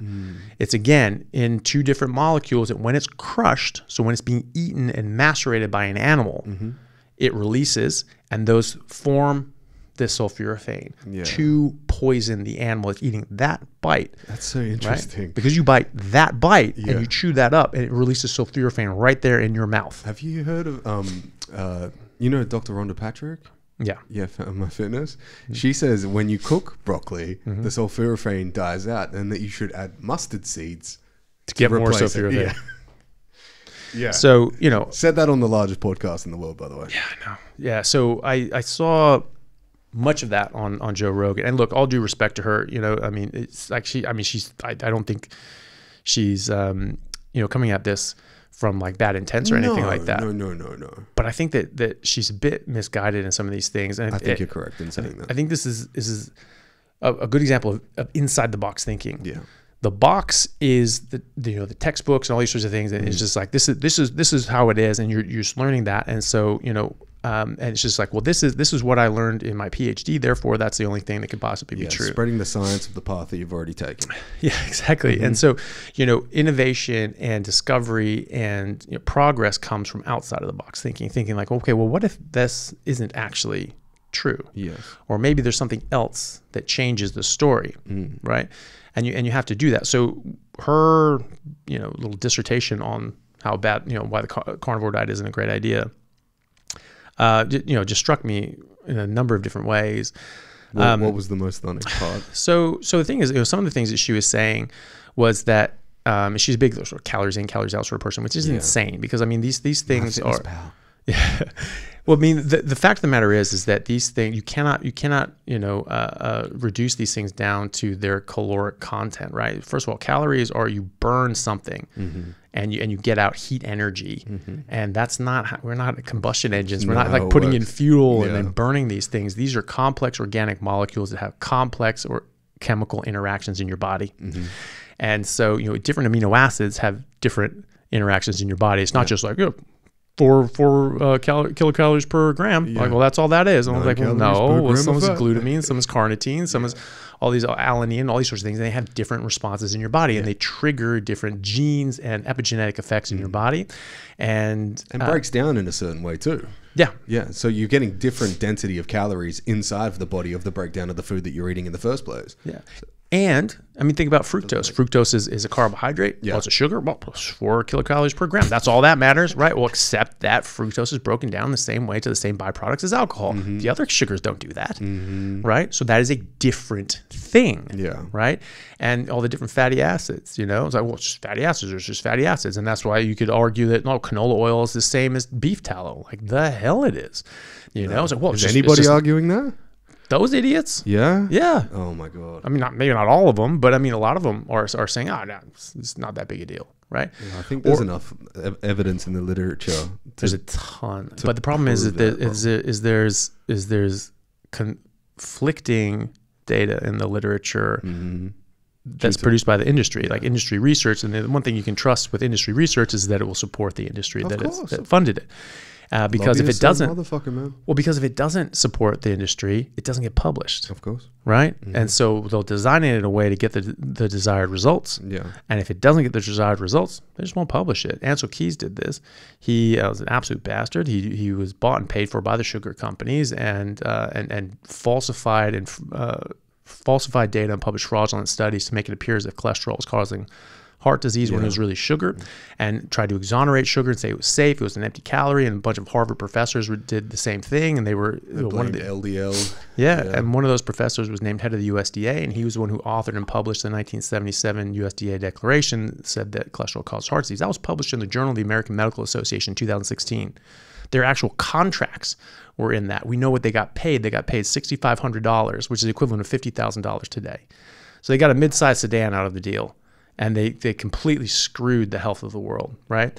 Ansel Keys was one of these douchebags. I absolutely hate him. And Is he still alive? No, thank God. Oh. But actually, unfortunately, so we can't kill him. You know, and so well, he can't. Well, he can't stand. You know, and be held responsible for his actions. I mean, he was an absolute monster. That's a menace. You know, I think he's probably responsible for millions and millions of deaths, and certainly hundreds of millions of people getting sick that never needed to.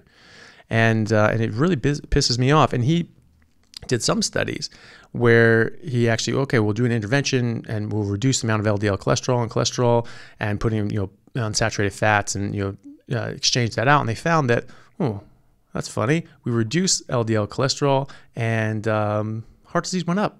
Heart attacks went up. Cardiovascular deaths went up. And so what do? They responsibly publish that and go like, gosh, guys, it looks like this. I was wrong about this. No, they buried the study. Oh, yeah. And they buried it for decades. It's only been recently uncovered. And there was a number of studies. Some was like, you know, buried for like 17 years. Some were buried for like 40 years. And so, you know, some of these things only came out in the last 10 years.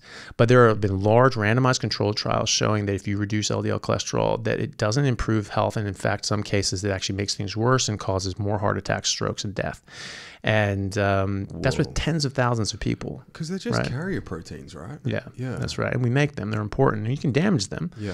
You know, you can damage them with high blood sugar, with seed oils, and other oxidative stressors. But that's not the cholesterol causing the problem. That's you damaging your body, and it damages the cholesterol. I think of it more as a smoke and not the fire. Yeah. This is an indicator of damage and harm to your body, just like HbA1c is a marker of your metabolic health and your sugar control over the course of 3 months. This is how we test diabetics and things like that to see how good their blood sugar control is. And in fact, even with the damaged cholesterol, so there's a ton of studies that actually show no correlation, literally no correlation between higher LDL cholesterol and heart disease. In fact, some show an inverse correlation. So higher LDL cholesterol, the lower your heart disease and heart attack rate is. And saturated fat, the Journal of the American College of Cardiology actually published in 2020 a very large review looking at all the major recent meta-analyses and all the best evidence going back decades. And they showed that saturated fat, there was no safe upper limit on the amount of saturated fat you could eat. You just eat as much as you want. It had no correlation with heart disease. And in fact, they found an inverse correlation with stroke. I believe that. So the more saturated fat you eat, the lower your stroke risk is. Wow. The less saturated fat you eat, the higher your stroke rate is. And so, a lot of these studies, a lot of these big studies and meta-analyses and randomized controlled trials show that LDL cholesterol is actually good for you. It's actually beneficial for you, and can be harmful if you reduce it, right? And people with elderly people over the age of 65, the higher LDL cholesterol that they have, the longer they live, the healthier they live, and the less chance they have of getting dementia, Alzheimer's, and less likely they are to go to a nursing home, right? So, and it's just directly correlated with longevity, right? And so this is just not what we've been told that it was. And so I sort of lost where I started with that, but it was a bit of a riff. But but the thing is that. That is wild, though, man. Yeah, but there's so many just falsehoods perpetrated on the world. Yeah, and it was for money. The sugar companies trying to protect their interests, and they paid off these researchers to do that for them. Do you think it's still happening? Do you think that? Oh, Jesus Christ, yes. Yeah. No, more so now. More journals are like pushing publications through. Yeah, just to get certain things that. Oh, like pharmaceuticals, yeah. Well, I mean, think about that. Think about the FDA, the USDA, the CDC. The people that work there and high up in those institutions, they all end up getting very cushy jobs in the private sector for these companies, and they've already sort of invaded academia decades ago. Literally, I mean, like nearly 100 years ago, and those large academics are the ones getting these government appointed positions, right? And so they have these sleeper agents in there, and that was the thing. One of those was Harvard professors that they paid off was named head of the USDA. He was the one who said that cholesterol causes heart disease, stop eating it. right? And so that changed the dynamic of the world, right? And he was bought and paid for. We know that. We know that this was fraudulent, not just false, not just incorrect, but fraud. Damn. Bought and paid for fraud. We have hard evidence of that. That is not up for discussion. That is a matter of record. It's the thing is appointed liability though, right? It's like, can they be made liable for these things? God, I hope so. I mean, the thing is that it's so far away. I mean, it's all different people now, you know, and they probably changed hands and changed the company's names and things like that so many times over. Who knows? But you know, I mean, the people, if they defrauded people and they're still alive, I mean, I think they should be criminally prosecuted for sure. I agree. I think a lot of them are dead now, unfortunately, so we can't, like, you know, kill them ourselves. But like, you know, but it's you know, I think it's probably worse now because they know they can get away with it. Yeah, and they know they can cover it up. And so the funniest, they've done it before, so they know how. You remember the tobacco documents? You know, the tobacco companies for decades they were saying, "Oh no, there's no research that says that tobacco causes heart disease or is addictive, or we have this study and this research that shows that." Go ahead. Right. And then, you know, sort of 40 years into it, someone leaked out a whole bunch of documents and internal memos showing that they knew damn well that this stuff was addictive and carcinogenic and harmful, and they were just doctoring up a whole bunch of crap and paying off a bunch of, you know, corrupt bastards to do it. And so they got fined like hundreds of millions of dollars, or maybe even billions. I think it was hundreds of billions of dollars anyway. Buttload of money. But they're still operating. They're still operating, and guess what they did right after that? What? They bought all the major food distributors.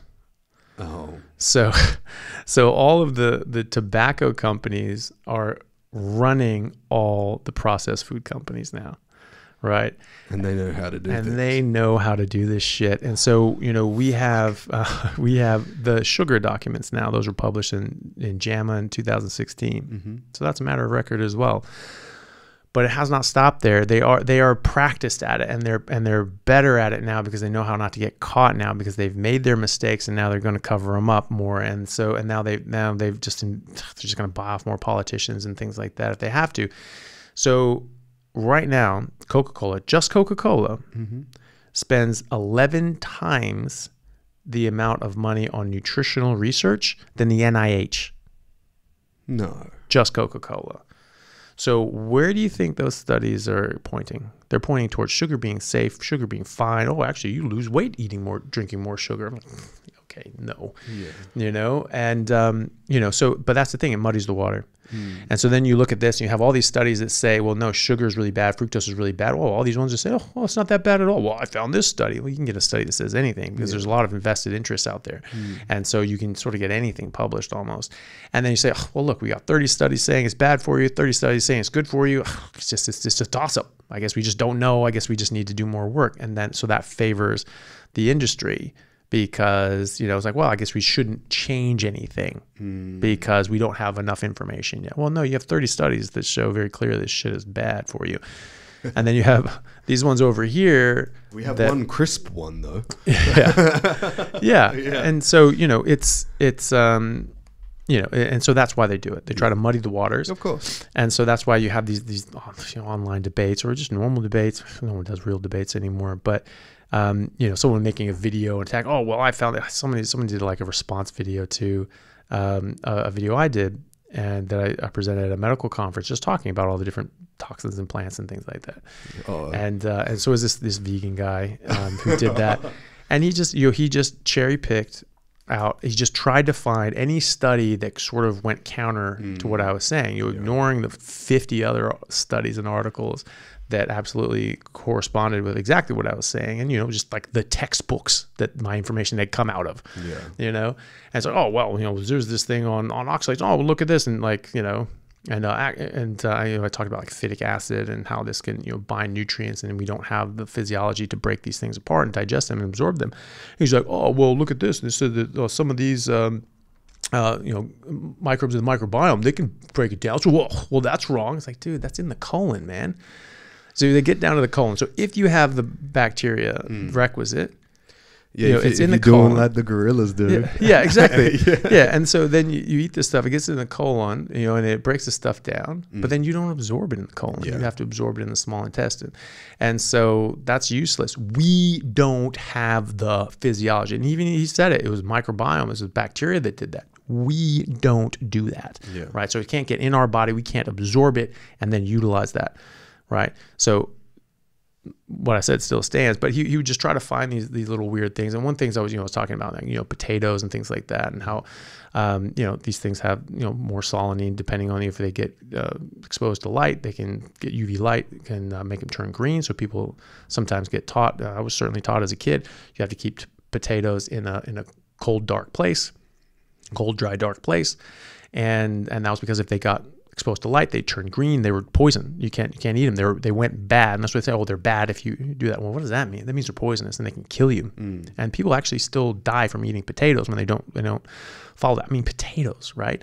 But if they turn green, they can be deadly. Wow. And if they start growing a root, Yeah. that can kill you. Is Right? that right? Yeah. And so you have to cut the whole eye out or you just throw them out. Oh, wow. Right? Because they're bad. What does that bad mean? It means they're poisonous. They're deadly poisonous. They're already poisonous. Yeah. But they're poisonous over decades as opposed to acutely poisonous. They'll kill you that day. Yeah. Right? And they will if they get into that point. So, you know, I just pointed out that fact that anyone can look up. And he was just like, oh, yeah, potatoes. Okay. And I was saying, you know, you should peel these things because that's where the barrier protection, that's where most of these things are. And that's what we used to do. We used to peel potatoes always. And we used to vine ripen tomatoes, blanch them, take the skin off, and take the seeds out for hundreds of years. And then people were like, oh, no, that's where all the nutrients are. Yeah, that's where all the poison is too. If you ever went over someone's house and they had like potato mash or something like that, and I just punch them. and they had the skins in there still, you'd be like, what's wrong with you, man? Well, but a lot of people do, right? Yeah, Because that's where the nutrients is, man. yeah, that's it. That's it. What are you talking about? Yeah, but it's also where the poison is. Yeah, exactly. Right? And whether or not the nutrients are in there, I mean, that's just something that someone's thrown out there. Yeah. Maybe not though, because, you know, that's just something that people do this. They hear something and because it fits their narrative. Folklore. Well, because yeah, exactly. And because it fits their narrative and what they want to believe, they don't ask for any evidence of it. So there's no evidence either provided or asked for. So they just look at that and just go, oh, okay, great. You know, on my podcast, on my YouTube channel, things like that. Like I put links for things. Like I want people to know where I'm getting this from. And maybe they look at it and they look like, yeah, you know what? I got a different story out of what you wrote there. Fine. That's great. It's up for interpretation. But that's what I got out of these sorts of things. Yes. And so I try to show my work. You know, it's what you do in school. You know, it's like, how'd you get the answer? Show your work. Don't just say like, oh, 86, you got it off of Jenny's paper. You know, write out how you got there so that people can check that and make sure you're not just guessing. The common people aren't looking for standard information until things go wrong, though.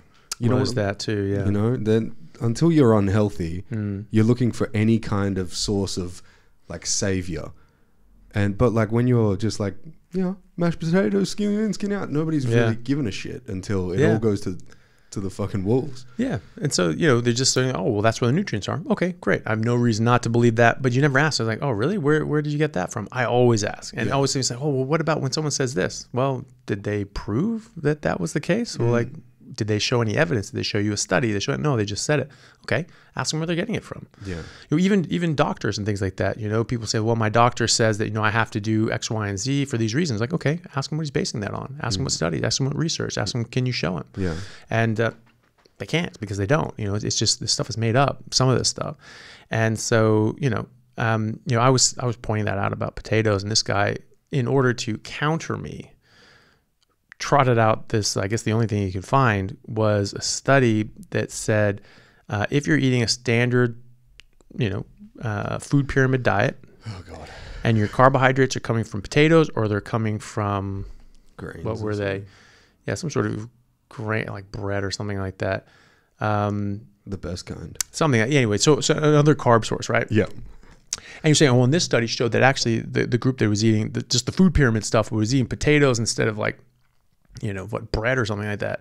Well, that one was better. I was like, yeah, okay. So that proves that potatoes don't have any solanine in them. You idiot. You know? I mean, like, okay, try eating those on their own and only eating those. without cooking them. And compare that to someone who only eats meat and actually eats what they're supposed to eat, or maybe eating meat and potatoes instead of just meat. Yeah. You know, that would show you some information that might be useful in this conversation. But like what you showed was that potatoes are better than the alternative carb source. I'm like, I don't care. That's not what we asked.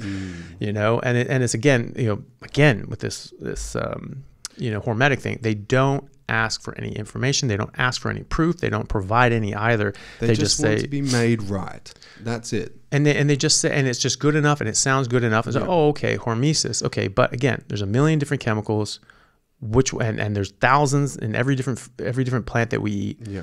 Which one of those are hormetic? At what level? At what dose? How do you know you're getting that dose? You know, and how do you know how much is too much? So the idea of hormesis is too much is bad. Yeah. So you have this grace period. Now, not everything that's bad for you has a hormetic dose. There's some things that are only bad. You know? So, you know, you have to be very clear and distinct. And also, if you're talking about hormesis, you're talking about something that is potentially bad.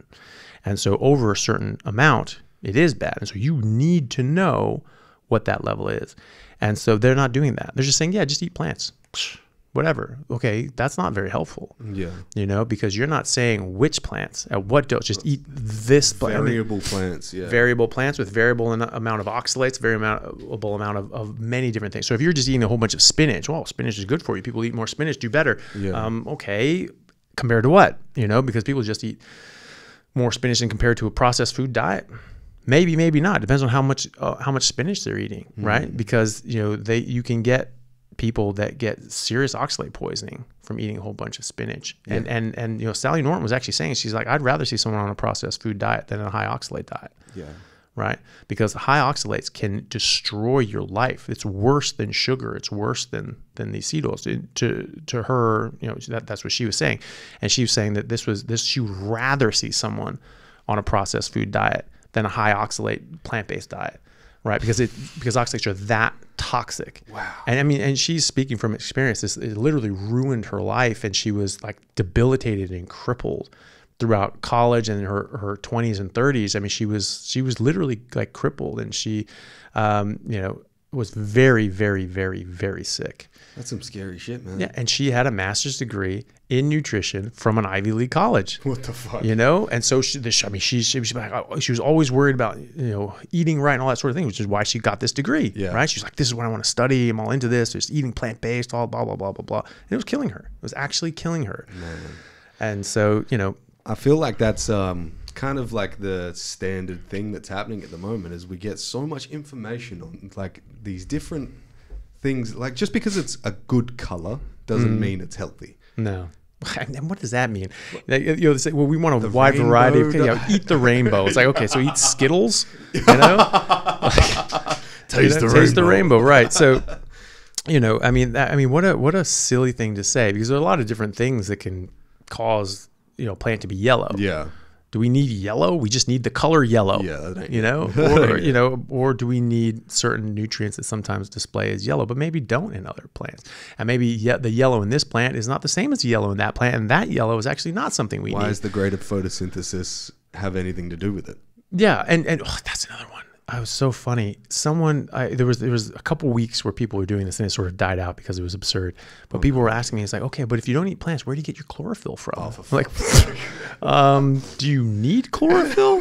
It's chlorophyll. Yeah, and it was just like, and they were like, well, but don't you need that? I'm like, says who? Yeah, and they're like, have you ever I don't know what chlorophyll is, bro?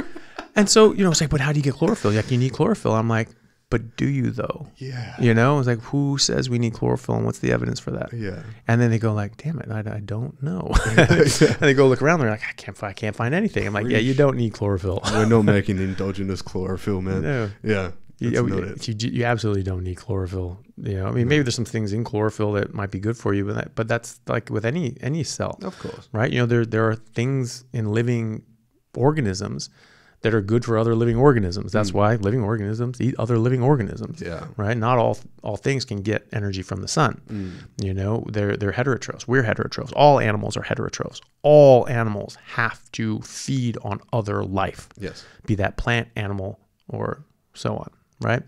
And so that's just the laws of nature. You have to eat something. And so you're going to get nutrients out of these things, but you're also going to get the bad with the good. Yes. And a lot of those good things are sequestered in ways that we can't access. They're not bioavailable. And, but there's nothing in plants that we have to have that we cannot get from meat. But there are a number of things in meat that we have to have that we cannot get from plants or fungus or any other form of life. We have to get it from meat. Very well said. And so to me, when we're talking about definitions of things, well, humans are omnivores. Well, in the sense that we can eat more plants relatively safely than other animals that are more sensitive, like felines and canines, who felines really can't handle basically any plants. They'll all kill them. They're all inedible, mostly inedible to felines. And canines, you give a dog chocolate, it dies, right? Yeah. So, that's because that is toxic to a dog, or like nightshades, tomatoes, and things like that, or the tomato plant, the leaves especially, are very toxic to dogs. And there are a number of different plants that won't kill us, that will kill a dog, that will kill a cat, right? So the argument is just because we can, right, doesn't mean it's optimal. That's it. And that's exactly where I'm coming from, is the optimization, right? And that's, again, comes back to the point that there are no two animals of the same species, no two members of the same species that have different optimal diets. Now, there are different members of the same species, like in humans, that are better or less equipped to eat suboptimal food. So like people of European descent, like yourself and myself, we do better with grains and cultivated plants and crops than the native Australians, than the Native Americans, and even sub-Saharan Africans, things like that. They didn't have cultivation of crops as long as other people. Even exposure to alcohol is different. Yes, absolutely. Yeah, I've heard of that. And so that's going to be a difference. But those are all suboptimal things. Those are all survival foods, and maybe that gives an advantage. You're stuck in a castle and you're being besieged for 3 years and you can't grow food, but you have buttload of grain in the stores, and you're just, okay, we survived. You can survive on it. Yeah. But that doesn't mean that you're living optimally. And that would give us a survival advantage. Absolutely. And a big cat, like a lion or something like that, if it doesn't get a kill, it's going to die. Yeah. It ain't eating the grain in the castle. But we know what we can eat. Yeah. And so we can eat other things as well. So we don't get a kill, we can still survive. And that obviously is a survival advantage, but that does not mean that's optimal. Yes. And so if you say, oh, we're omnivores because we can eat these things, okay, well, we can eat a lot of things that we definitely don't need. We can get essential nutrients and minerals and vitamins like zinc, copper, iron, and magnesium from eating dirt, right? And like pregnant women who are so anemic or so iron deficient, probably because they're on a plant-based diet, they go out and they get what's called pica, which is they just eat things that are not food. And they'll eat dirt, and your dirt just tastes like they have to eat. They just feel compelled to eat dirt, and they eat it compulsively. And so that's not food. Just because we can get nutrients out of dirt and we get calories, you have to have calories, right? So you get those from a can of Coca-Cola, right? So we can eat dirt and Coca-Cola and take a multivitamin. That's not food, right? Really? That was like my diet for the last 3 years. And so, but that's the thing, so just because we can extract nutrients out of dirt does not make us dirtivores, right? And so, I just women by that now. And so I think it just depends on your definition of terms. To me, omnivore means that you either not only just you can eat these things, because cats can eat some grains and things like that. Dogs can eat some of these plant-based crap, and that's what's in the kibble, and that's what's making them more sick and dying younger. Same with cats.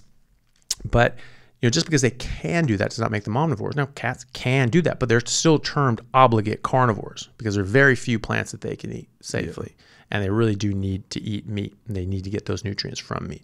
Well, I would consider us in the same category because, what I think of it as an actual obligate omnivore is something who has to eat some plants because there's nutrients they have to get from plants, and they have to eat meat because there's nutrients in meat they have to get. So they have to eat both. Or they can get equal nutrition from either. We do not fit in either of those two categories. And so if you're thinking of a strict definition of what an omnivore is, or what an obligate omnivore is, someone who has to eat both or can eat both. You know, you have to be very careful with those definitions.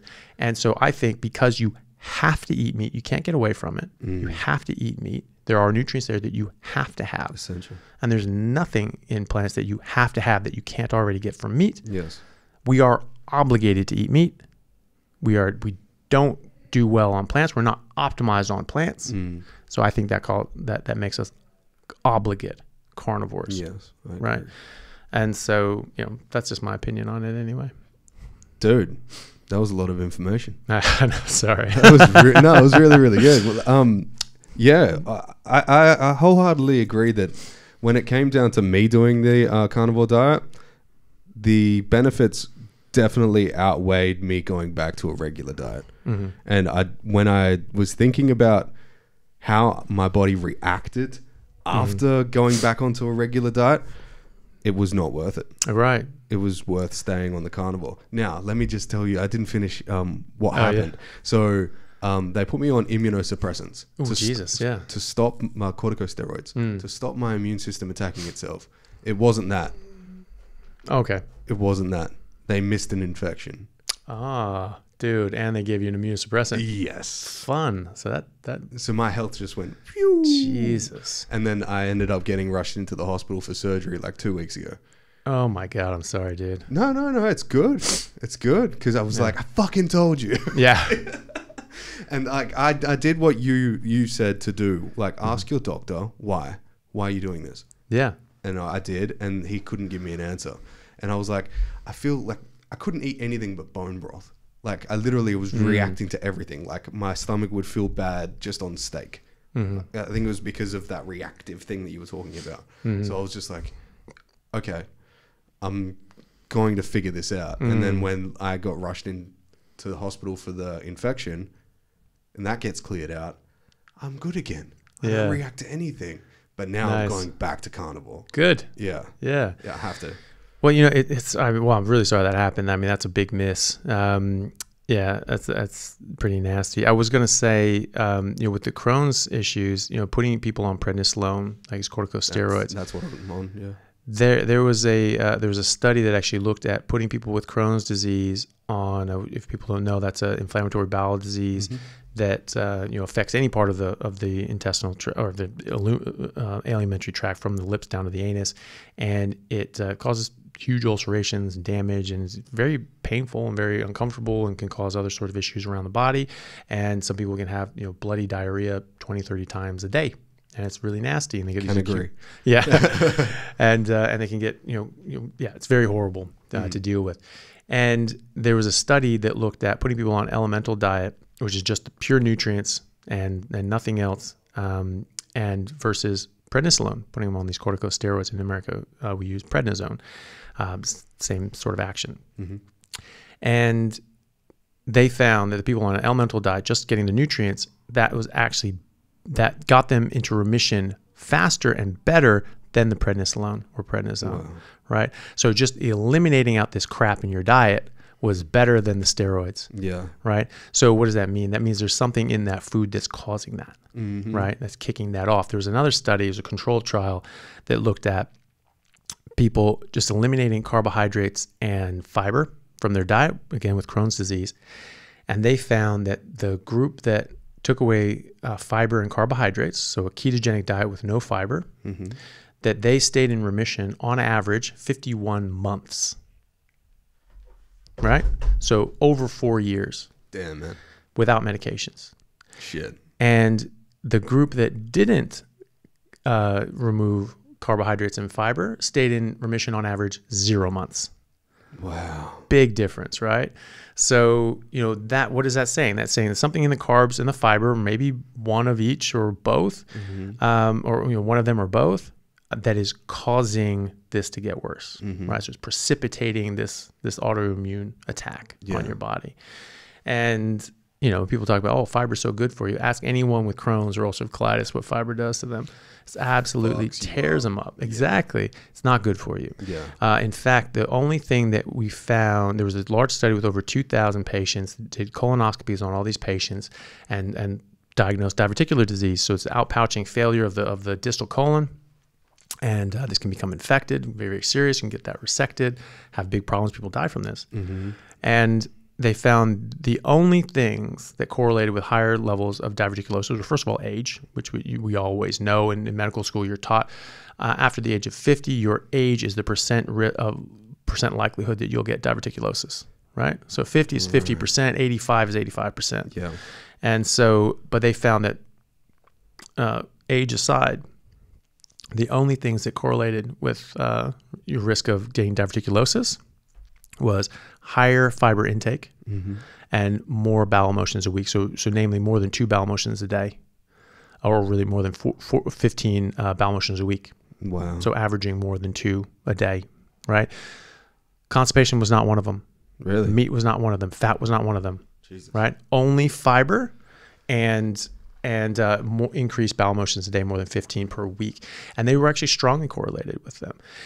And so, saying that, well, fiber's so good for your gut. Like, based on what?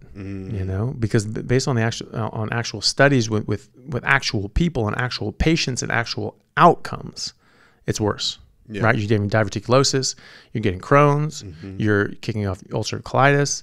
There was an interventional trial, I think it's really the only one that they've done with fiber, only looking at fiber as a specific variable. They had 4 groups. All these people were symptomatic. They had gut GI issues, stomach upset, pain, gas, bloating, things like that. So they're already symptomatic. Right. So they took all these people. They were all eating a certain amount of fiber, and they said, okay, we'll split you up into 4 groups.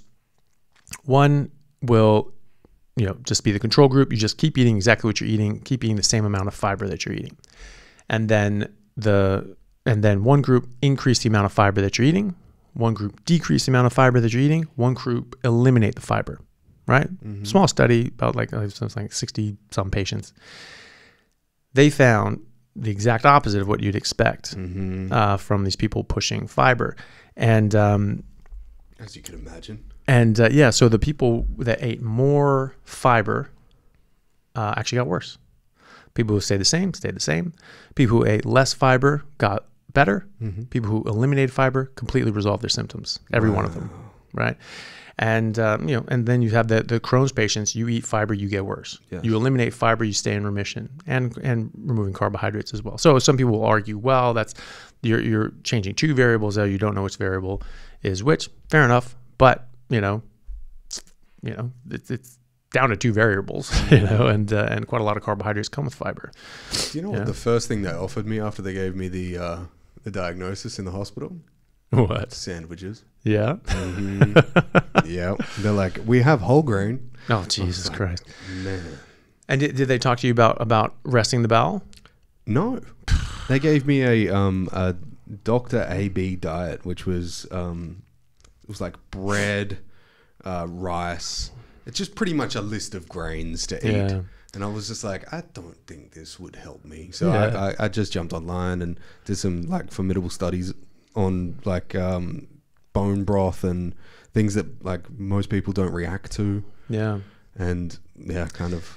What's funny though, because when I was on my general surgery rotations, like it was we put people on a low residue diet all the time. Low residue, what does that mean? That means something that's not causing a lot of things to have to be excreted, right?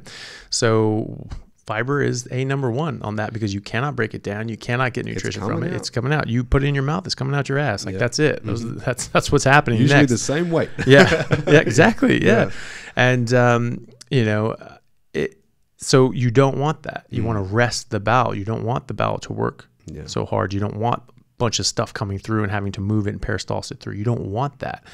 And so they put the people on a low to no fiber diet in order to rest the bowel. But I thought fiber was good for you. It's supposed to benefit the bowel, right? So wouldn't that be helpful? Wouldn't that be like, hey, you have a bowel issue. You need to eat a lot of fiber, because fiber is really good for your gut. It's going to help your gut heal. Out. Yeah, and it helps you. It's good for you, but it's not actually. No. So when we actually have a problem, the medical community actually well understands the fact that fiber is actually contraindicated. Wow. And then so you take people off fiber, and then as soon as they're better, like, okay, get on a high fiber diet. Wait. what? You know, like why? Let's just reverse all the stuff Yeah. that you've just been through. Yeah, and so you know, it's very funny. But that's some of the things like you know, talking about Rhonda Patrick. Some of the things that like I just think that we're just not seeing clearly, right? Because you know, with Rhonda Patrick, she talks about like the sort of calories in, calories out. And say, well, when people are on a carnivore diet, like any sort of elimination diet, where they're sort of eliminating a whole bunch of things, they tend to eat less over time. Yeah. And so that's all it is. That's why they're losing weight. It's just calories in, calories out. Well, first of all, she never proved that. She never actually showed a direct relationship between that. But also, you know, she's missing the most significant point, which is people are naturally regulating their caloric intake on a carnivore diet. They're naturally You just saying, can't. I'm It's just too satiating. well, that's it. It's just like, this is how much I want. It tastes good when my body wants it, and then it stops tasting good. Yeah. And that's your body saying, yep, we've had enough. Like every single animal on earth, they know how much to eat and they know when to stop. And I've never seen a fat giraffe. I've never seen a fat lion. I've never seen a fat zebra. People say, oh, well, that's because they're running out in the wild all the day. Not in the zoo.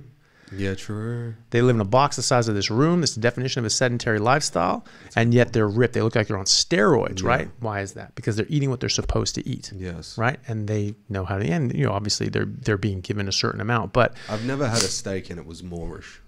You know what I'm saying? Yeah, like, yeah. When, the first bite, for sure. Yeah. But by the end of that steak, if it's a decent sized ribeye, you know, you're like, oh, I'm done. Can't do it. Can't do it anymore. Yeah. Yeah, and that's it, right? Because the difference between positive feedback from something that's good for you, like meat, and something that's bad for you, like drugs that are addictive, like sugar, is that if it's something good for you, that positive feedback lessens, right? So the less your body wants it, the less that positive feedback is, right? And it gets to a point you don't get any positive feedback. And you just go like, I'm not really enjoying this. You can force yourself, and I have had patients that they're just used to eating more, and they're like, oh, I hate this because it takes me 2 hours to finish a meal. It's like, no, you know, like, well, did you hate it the whole time, or did it always taste bad, or at the beginning did it taste good? It's like, well, yeah, at the beginning it tasted really good, but I got halfway through the meal and I was just like, it just tasted horrible. It took 2 hours to finish the rest of it. It's like, to finish it. It's like, no, you were finished when it stopped tasting good. Yeah. You know, that was your body saying, hey, you don't eat anymore. And it was screaming at you, don't eat. And that's why I say eat as much as you want to eat. Yeah. Right. But you clearly didn't want to eat it because you're saying, I didn't want to do that. I hate it. Right. Then don't. Then don't do it. Eat what tasted good. Yeah. And then stop. And but with drugs, that positive feedback's always there. It keeps coming back, comes stronger. The more you do it, the more you want to do it. Yeah. Things like that. So that's how you know that positive feedback's okay. And so, you know, Dr. Patrick didn't catch that, which I think is a big miss. You know, I think that's a very important point, that we are naturally able to regulate the amount of nutrients coming in our body, which you would expect if this is our natural, biologically appropriate diet, right? We should have physiological functions, yes, and signals that say like, hey, this is it. This is all we need, or we need more of this, or we need less of this. We need more of this other nutrient. Like women who eat dirt because they're so iron deficient and anemic that their baby's going to die. Yeah. And so they're like, you need to get this in you now. And all of a sudden dirt tastes amazing because of the iron content, right? And so they eat it. And she had a number of other points that I think that really just missed the mark. Well, you know, I mean, look, she's you know, defending her position, and she's you know, allowed to, but I didn't find her arguments very compelling. I found that they were very straightforward answers and arguments and counters to what she had to say. But also, like, having a variable diet for that long, say you have been on it for, well, how old is she? 30, 35, 40? I think she's in her 40s, yeah. Something like that. 40s, 50s maybe, I don't know. If you've been on it like a variable diet your whole life and then learnt into that as well, like really, you learnt so much about it that you went down a scientific... Is she an MD? No, she's a PhD. PhD. She got a PhD in this shit. You know, she wants to solidify those arguments, and she will do that at every cost. And I think, you know, she has a right to do that, obviously. But whether it's better for humanity to be professing these things without questioning, I'm not sure. Well, I think you always need to question them, and I think that's why, you know, you get people on as a debate, as friendly. And people used to actually debate and they were friends, and they just disagreed, and they just said, no, we're going to do this. But now it's just like, if you disagree with someone, it's like a personal affront, and it's like a fight, and it's really annoying that that's the case. And people get so defensive of their position, that they don't actually, they don't think that you are in error, but in sin. Because you don't agree with them, you are a bad person. You are morally bankrupt. That's the issue, though, with being married to your ideas, right? If you can't be manipulated, or not even manipulated, if you can't be malleable with your ideas and say, look, I could be wrong in this instant right now, and I'm open to new information coming in. People aren't like that these days. They're like, oh, I have a strong argument, and I'm going to stick by it. Yeah. And if they break my argument, this is going to be a completely different set of circumstances here, and I'm going to take it to heart rather than just see it as a debate. Yeah, and unfortunately, we are sort of in that time where things are so hyper polarized that you can't actually have a disagreement. But I think that's one of the a good working definition of being open-minded is understanding the fact that two people can look at the same information and honestly and intelligently come to different conclusions. Yes. Because they have different information that they are influencing them in certain ways, and they have just different brains in their heads. Yeah. And they look at that and they be like, well, no, I don't think that that's the case because of X, Y, and Z. And the person says, well, I think it is the case because of B, C, and D. Yeah. And that's fine. But you get to discuss that, and you can talk about it, and you can do that in a very fruitful manner where everyone can benefit, and maybe you convince someone, maybe they convince you, and you both improve. But the people watching, they go like, I really found that very convincing. This is why we had political debates and things like that. Now they're just mudslinging events, Yeah. But they actually used to be real things, where they would debate for hours on end in open public arenas. Yeah, I agree. They were fascinating back then. Yeah. But now it's 3-minute audible clips. It's just sound bites. That's all they want. And you look back at the Abraham Lincoln presidential debates. Yeah, it was like first guy had an hour. Yeah. An hour. A long time. Right? The second guy got an hour and a half. And then the first guy got another half hour to rebut the other guy. And so people were alert for that. That wasn't like a TikTok video you swipe up. No. They were there for the whole thing. They were there for it, yeah. And and then like with John F. Kennedy, when he was then president, he debated with Nixon. That was actually kind of interesting because that was the first televised presidential debate. And he was, very handsome and charming guy. Yeah. Nixon was not. No. And, he was all sweaty and weird. Yeah. But he blew everyone's minds, and then they blew his mind. And, oh, Jesus. And had to do it. And so, but he was revolutionary, though. Yeah, but it was funny though, because the people who listened to the debates on the radio thought that Nixon won the debate. Yeah.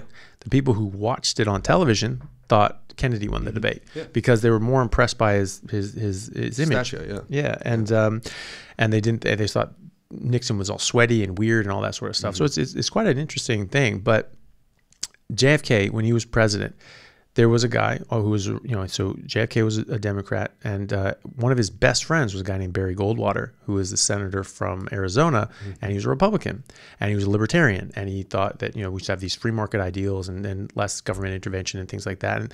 And to be fair, JFK, was a very small government compared to the Democrats now.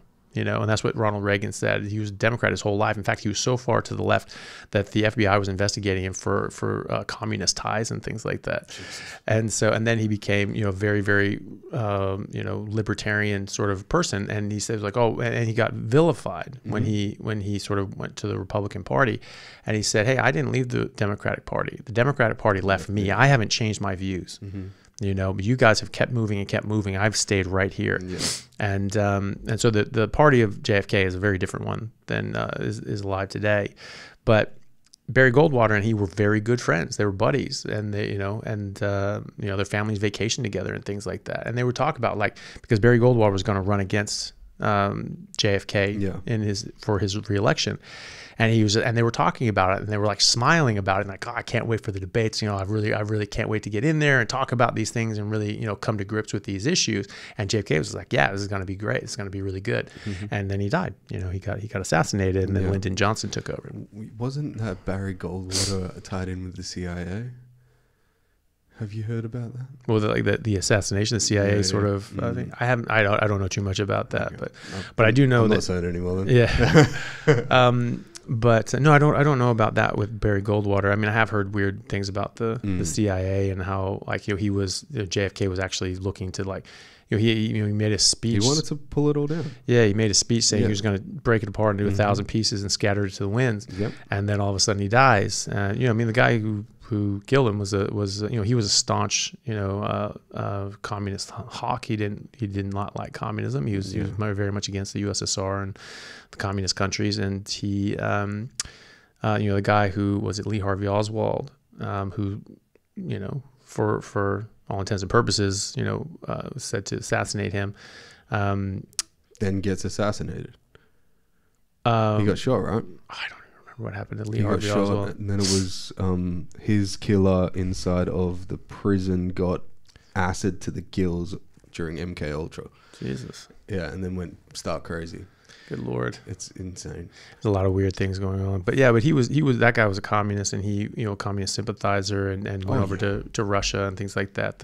Lee Harvey Oswald did. So, you know, on paper it looks pretty good. You know, he was against USSR, and there's actual movement in America, you know, this communist underground movement in America. They were like, you know, we need to take over. This is such an important thing that we need to start killing politicians and leaders who are against this. And that they were said that everyone needs to buy a gun, everyone needs to own a gun, because, you know, when the time comes, we're gonna have to kill people in these certain positions and things like that to bring about communism, because that is so important. That, you know, these people that you know, we have to kill these people so that everyone else can benefit. You know, it's like the ends justify the means sort of thing. And as Lenin said, you have to break a few, you know, in regards to killing millions of people. He said, well, you know, you have to break a few eggs to make an omelet. Jesus. You know, back to carnivore. Exactly. Yeah. I got to wrap this shit up, man. Yeah, man. We're gonna get out of here. Can we do this again? Absolutely. That was fucking awesome. Yeah. And I'm sure the fucking information's going to change more and more and more. And I hope you keep on the good fight with all this. Yeah. Yeah, I'll do my best. Dude, this is awesome. What a great fucking interview. Really, really good. How can people get in touch with you? Just as an ending? Yeah. So, you know, I'm active on social media. So like Instagram, just Anthony Chaffee MD, Chaffee spelled CHAFFE.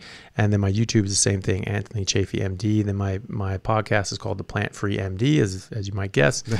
And I have other social media sort of tied up and all that as well that people can find through those links on those pages. Awesome. Thank you very much, man. Not a problem. Thank you for having me. Take me home, I wanna know if you're down.